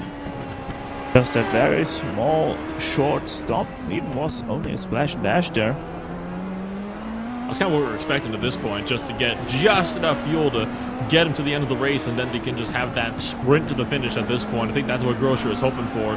He does lose a fair bit of time regardless, as you always do when you come down pit road off cycle of everybody else. We're now riding on board here with Matt, well, we were riding on board with Matt Molnar as we thunder up Pine Avenue back towards Seaside Way in the run down to the Firestone turn. Jin continues to grow his gap here on Ethan Ega. Looks like he's got himself settled back into rhythm here. That gap almost 10 seconds now. So with Robert Grosser, we have, I think, everybody covered now with the pit stops, which is rather interesting that Grosser, the only driver to decide to have 2 equal stints before his 3rd one. Everybody else just short fueled a little bit to make the stints a little bit more even. So that's all the strategy is done. Now Robert Grosser can focus on the battle ahead of him, which is Hannes Pitkanen. Oh no, wait, he doesn't have to overtake him, I'm sorry. Stefan Rossman has just made his final stop of the day. You got him and Willie Schwarbauer that still have yet to come on down. So Rossman is in this time by, and I would not be surprised if we saw Willie Schwarbauer coming down within the next 2-3 laps or so for his final stop of the day. Rossman only an 8-second stop, 1 second longer than Robert Grosser's was. He's down to 9th at the moment.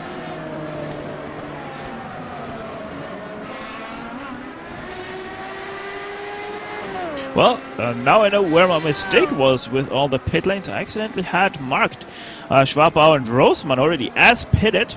So that's where I got confused with all the positions on track right now. Now it's straight again though. So that's good to know. Yeah, Robert Grosser, Rossmann and Schwabauer were those 3 cars that took the very long route. Up in front, you probably already noticed that Joshua Chin is doing his best Street Circuit King impression once again, already up to 12.5 seconds of lead back to Egan.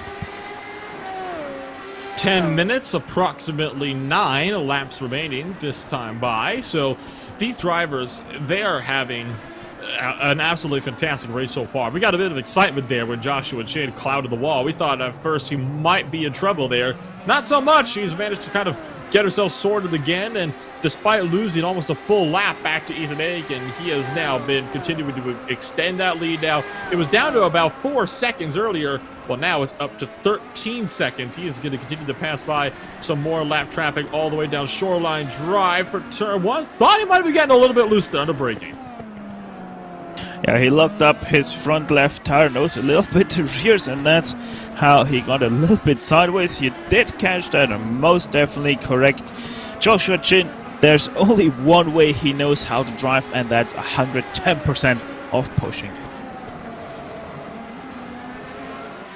Every time he gets close to those walls, I get more and more nervous. Of course, Joshua Chin definitely wants to have a fantastic race right now, because the last time he was out here at Phillip Island for the season opener, he qualified really well. I believe he was up in the top 5 for qualifying. But on the very first lap, connection issues saw him dumped out of the session and a solid 10 laps down, and he never managed to recover from that, only passing drivers that crashed out of the race first.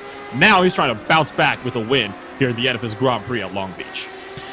And speaking about being 10 laps down, I don't think we mentioned it already. Tristan Hauser has also retired his car, 13 laps now down, which means that we have an even split of cars that still race versus cars that are DNF'd. The timer finally ticks on down into single digits here, so 7 minutes and 40 seconds remaining. What can Ethan Egan do? Ethan Egan would have to pull out some monstrous laps at this point. He'd be having to close in a solid 3 seconds a lap, so he needs for Joshua Chin to make another catastrophic mistake like he did earlier. And it's not over. We've shown that even though you can get really far in front, it takes one little mistake, and all of that can go away in a heartbeat.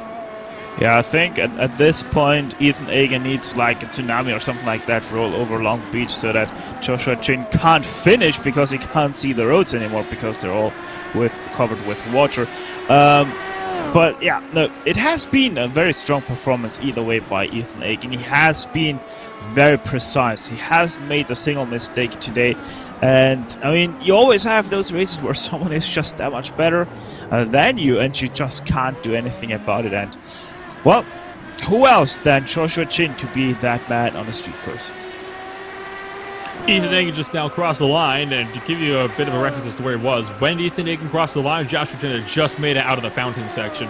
That's how far up the road Joshua Chin is still. So even a little self spin wouldn't do much to hurt Joshua Chin. He would need to, again, hit a barrier, damage the car. He would need to do something big. Get caught in a place where he can't just easily kind of back it up. Maybe lock it up and fly off into one of these turns here and have to do another three-point turn or just back it up entirely back onto the racing surface. That is really the only way Joshua Chin can lose on out here. Of course, he could get caught up by the lap traffic just ahead of him, but I have a feeling based on how we've been seeing the lap traffic going, he'll be getting out of his way in a hurry here down Shoreline Drive. Yeah, so by my calculations, it should be 7 laps to go here. 5 laps to go for Joshua Chin. Yeah, I don't see him, as said, I don't see him make that mistake once again. He already made one big mistake, and well, it seems like that he is still pushing on like nothing else. I can tell you, 110% is not as much pushing as he normally does when he hasn't had a mistake yet. Yeah, Joshua Chin, I think, is at this point just trying to build up a bit of a cushion for himself, so if he makes that mistake in these last 5 minutes here, he doesn't then get caught up as well into the same mess and end up shooting himself in the foot for a race win. He definitely needs a race win here today, and this would absolutely be great for him. And his position in the championship, he'd be able to leapfrog so many drivers and definitely be back up into the top 10 in points by the time we came around to round number 3. However, one thing we have to say, with the mistake that Joshua Chin did, there's a little bit of positive as well in this race, because that means we're probably only gonna have the top 5 finish on the same lap instead of nobody finish on the same lap as Josh Chin. So there's also something for the history books of a race that has the top 5 finish on the same lap only.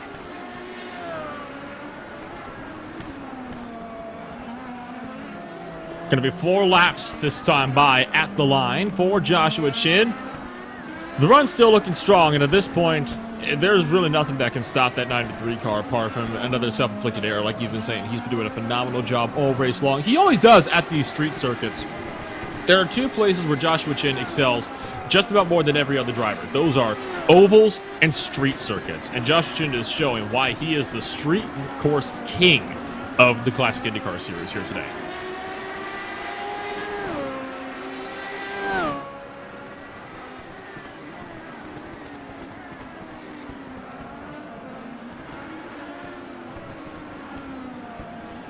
Gonna be 3 to go this time by at the line. Chen now catching Hans Pitkinen. Still no battles elsewhere on the racetrack, by the way. Everybody's running at least 3 or 4 seconds apart from one another. I think the closest drivers to each other are still Lucas Seville and Matt Molnar, but they are a solid 5 seconds apart at the moment as well.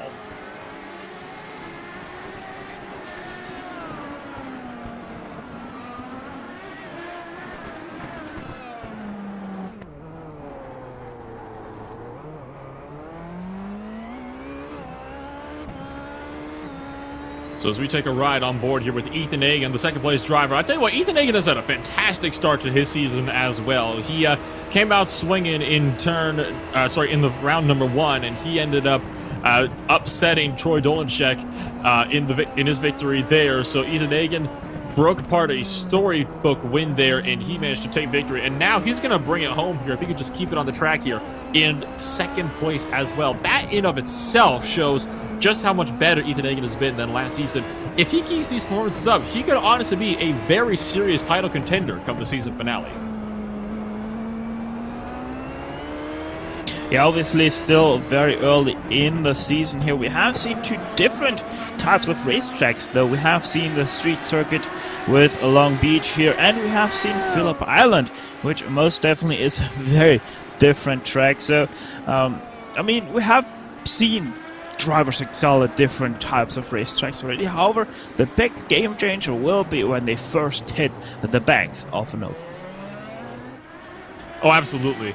The oval races are going to be what's going to be kind of the deciding factor in this one here. So it's going to be an extremely thrilling race to see just how this will play out when we get to the oval side. The ovals, in my opinion, they're some of the best parts about the CIS. Those are the races where we see the most action you could possibly get with an IndyCar. Oh yeah, most definitely, especially with the IRO 8, which isn't as much affected by aero push like, for example, the DW12 was.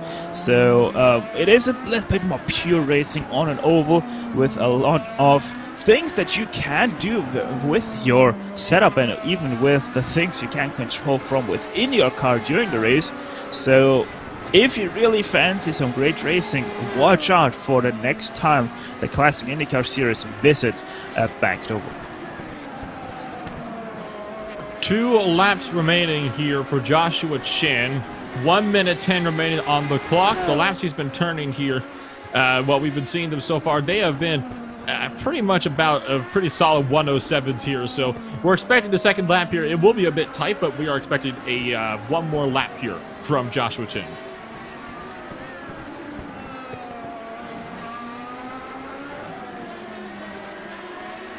As we even have a driver who pits for the 3rd time today, Johnny Garrett in the pits.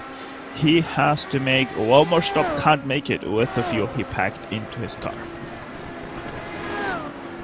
Unfortunate for Johnny Garrett. He was so close, but yet so far. 30 seconds left on the clock here for Joshua Chin, who has just got around this track for one more time here today. 20 seconds counting down. White flag is in the air. This is it. One more time around the Long Beach Street Circuit, and we will be done and dusted here for round number 2, and Joshua Chin surely has this one in the bag. Yeah, nearly 30 seconds back to Egan. But you have to say also, Lucas Laville, he has been quite on the charge his last few laps. Oh! Chin got loose. He nearly lost into the fountain section there. That could have been disastrous for Joshua Chin. Obviously, not everything is done until the checker flag flies. So he still can make that crucial mistake that robs him of this win.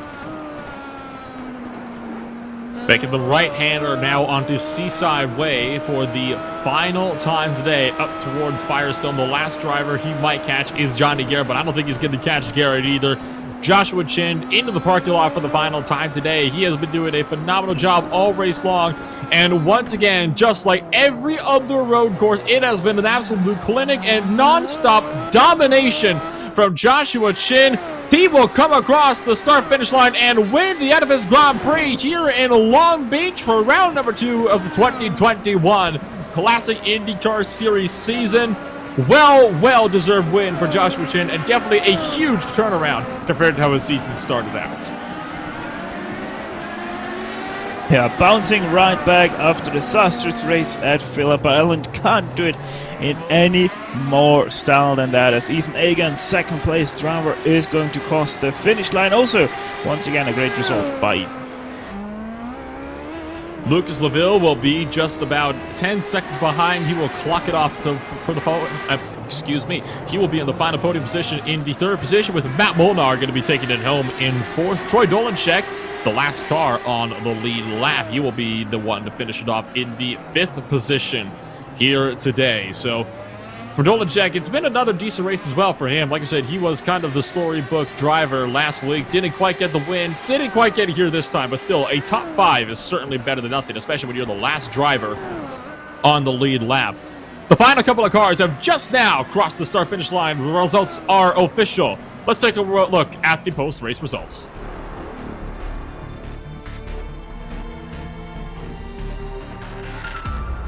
Joshua Chin nearly lost it in the final stages of the race, but still managed to come on home and take the race with a 29-second victory over Ethan Egan. Lucas Laville rounds out the podium 37 seconds back. Matt Molnar and Troy Dolanchek finish out the top 5, along with the cars finishing on the lead lap. Andrew Wood and Robert Groscher both 1 lap down in 6th and 7th place. Willie Schwarbauer 2 down in 8th, with Stefan Rossman and Sam Winton Rounding out the top 10, it's Hans Pitkanen and Art McEwen in 11th and 12th with Johnny Garrett. Andrew Adair Saunders in the 13th position with Johnny Garrett in 14th. Dennis Garis is in 15th. Tristan Hauser is in 16th place. Randy Shoemake will finish it off in 17th, not finishing the race along with Hauser. Simmons, Broadway, Baird round out the top 20. And, of course, everybody below here, of course, from 16th back has not finished the race. So, to round out the field, you've got Niall McBride, Andrew Aiken, Felipe Lambert, Jan Hoffman, Marshall Stanley, Liam Quinn, Jamie Wilson, Vesa Yuhel Olilia, Franz Josef Stum, and Martin June rounding out the 30-car grid in this one. Tell you what, it has just been an absolute phenomenal race as Chin burns it down on the front straightaway. Don't often see IndyCars doing burners, but why the heck not? Nobody knows how to do them better than Joshua Chin as he smokes the rear tires off of that car. Well, while we're waiting here for the drivers to come in and give us their thoughts on how this race has gone, let's take one more moment here to shout out the race sponsor, of course, Edifice, the guys that sponsored the Edifice Grand Prix here at Long Beach. At Edifice Incorporated, construction is as much about art as it is science. It's about a strong vision and the creation of a structure with enduring qualities. It's about creative problem solving and the willingness to deliver above and beyond the unexpected, above and beyond the expected, excuse me. It is about passionate teams and long-standing partnerships built on trust, performance, and lasting value. For more, visit edifaceinc.com. That is edifaceinc.com. An absolutely fantastic race here today then, Stefan. Definitely the way we wanted to kick this one off here for the second race in the season. Yeah, most definitely. I don't think it could have wanted a much more interesting race than we saw here today. It was the expected two-stopper that won the race, but how he did it most definitely was not only by his driving skills, but also by his strategy. Next up, though, the real game changer, the real first game changer of this season. It's the first oval. It's going to be Kansas on April 25th. First oval of the season coming up at Kansas Speedway on the 25th of April. Like you said, that is definitely going to be an absolutely phenomenal race. I believe we're then going to Twin Ring Motegi, a second oval on May the 9th. And well, we all know how Twin Ring Motegi can go. Watkins Glen will be the first race in June. Richmond will be the first of the Triple Crown events in the season, and that will also end off the first half of the season to send us out onto our summer break. Michigan is going to be up next on August the 8th when we come back from that break. Sonoma will be on August the 22nd. That'll be an interesting race to say the least. It may as well be the street circuit of permanent road courses. Chicagoland is the next oval we go back to on September 5th with Mid-Ohio in 10th, Road America on 11th, and what better way to finish off the season than Indianapolis for the Indy 500 on October 31st. And you know what, Nolan? I just quickly have to jump in here. One thing that I just right now realized, we actually had a one-stopper in this field. I totally didn't realize that, but Willi Schwabauer, he actually pulled off a one-stopper in today's race. How awesome is that? It's not often that you actually see that take place, but you never know. It just goes to show you can quite often manage to get some amazing things out of here. But we'll talk about amazing. Let's talk about Joshua Chin here in this one. Joshua Chin, the race winner here for Team Chimera in the Edifice Grand Prix at Long Beach. Josh, you almost lost it there in the final sections, but I think overall still a very successful day. Certainly better than the season opener. Yeah, I kind of got out of my focus range that last pit stop, just trying to bring it home, and I wasn't pushing as hard as I was earlier, and then I should have just kept the bid all the way down, because I started making mistakes I hadn't made all race, all week, and it was just trying to hang on, and I started pushing those last probably 10 laps after those mistakes, and kind of got back in the rhythm and got it finished off.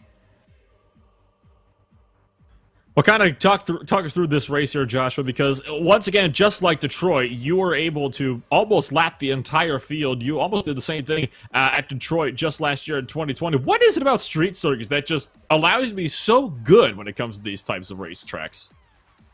I guess I'm just pushing constantly. I know a lot of the guys were just kind of going around trying to get to the finish and just take it, and I just had it, foot to the floor the first 2/3 of the race, and then the last 10 laps after I got my rhythm back. And it's just I don't know. It works for me in this car. I wish I had the same success in some other cars.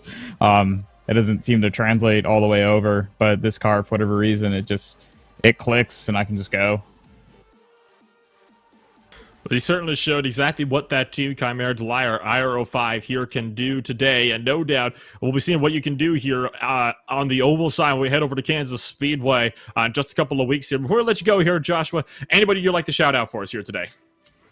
Thanks to everyone at Team Chimera and Team Talent. It's been a interesting few weeks. We got a lot of stuff going on, and we were able to find the time this week to really get the setup hammered out on, I think, Wednesday or Thursday, and kind of get ourselves in the right direction. And it paid off, well, somewhat. Unfortunately, Niall and Jamie and Liam didn't get okay finishes, but Andrew got 6th place, which was really good for us in team points.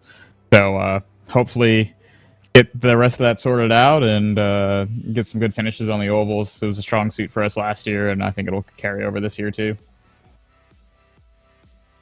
Thank you, Josh, for taking the time to join us here today. Congratulations on a win, and hopefully we'll be talking to you again in the winner's circle next week at Kansas. Thank you, guys.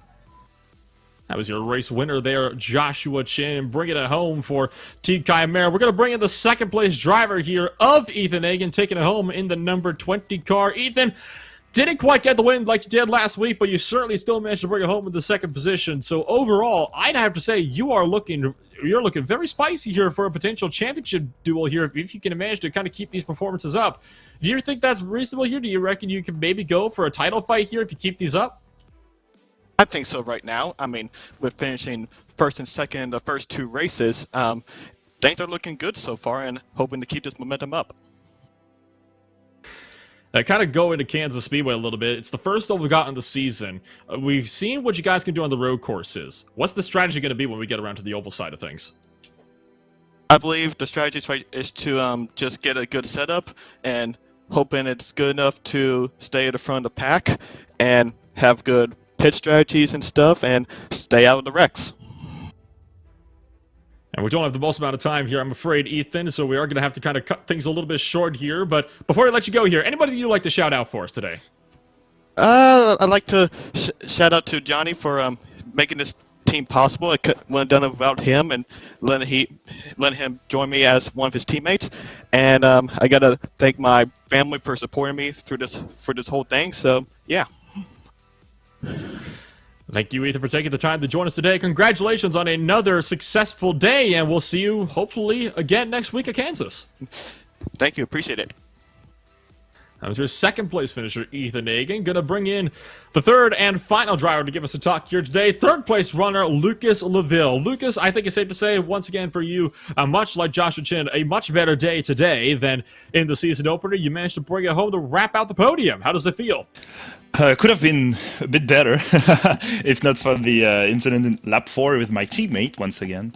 That cost me a front wing and like 0.6 a lap for the first stint. So that could have been better. Could have maybe challenged Ethan, but yeah, all in all, pretty good day, pretty good pace. Very happy with the car, and P2 in the actual IndyCar class and not in the whatever class Josh was running. That was expected at some level, but not second on anyone. So yeah, I mean, testament to the series. Having a driver of the caliber of Josh here is awesome. But yeah, I mean, pretty exhausted, so I apologize if my speech is a bit inconsistent and not making much sense. But I hope the race was entertaining for you guys at least, because it certainly was for me. Oh, it was a phenomenal race for us to watch up there at the booth. Certainly a lot of things that we had to talk about, kind of going through everything. And I don't blame you for being exhausted. I know we're all tired too after this race. Long Beach, I guess, just has a way of doing that. Afraid we don't have too much time here, Lucas, so we'll have to save our further conversations, hopefully for next week, if we can see you over there at Kansas Speedway. But before I let you go here, anybody you'd like to shout out for us? Well, big shout out to you guys for the broadcast once again, and I would like to say hi to Stefan there, working with you guys. It's been a while. Big shout out to all the drivers. We had to have 5 DNQs this week because the grid was going to be too big, and there was a first lap incident, so testament to that. And big shout out to all the sponsors working with EIS, and big thanks to Robert for all the work he's doing with us in the admin booth. And thank you, Lucas, for taking the time to join us here today. We will see you hopefully next week at Kansas. For sure, guys. And that was third place finisher Lucas Laville to bring it home for us here today. Well, Stefan, about time that we're going to get things wrapped on up here. But before we go, why don't you kind of give your final thoughts here on this race? It was certainly a good one, and I personally cannot wait for Kansas. It was the attrition that we most definitely expected from Long Beach, but it has been also a very great race with battles all over the place. However, Kansas, we have talked about it already a few times, that's going to be the most important race of this season opening phase because it's the first oval, and as we know in the Classic IndyCar Series, it is those races that most definitely decide your championship fate. So watch out for the next time Classic IndyCar Series comes onto your screens. And with that, it is time for us to head on out here today. We have to thank every single one of you for joining us for today's fantastic race here for the Edifice Grand Prix at Long Beach to kick off round number 2 here of the 2021 Classic IndyCar season. I'm Manola Rempel, bringing you all of the coverage in this race from start to finish with Stefan Schlackia beside me in the commentary box and Hugo Louise behind the cameras for today's race. Thank you all for joining us once again. We'll see you all in 2 weeks for Oval Racing.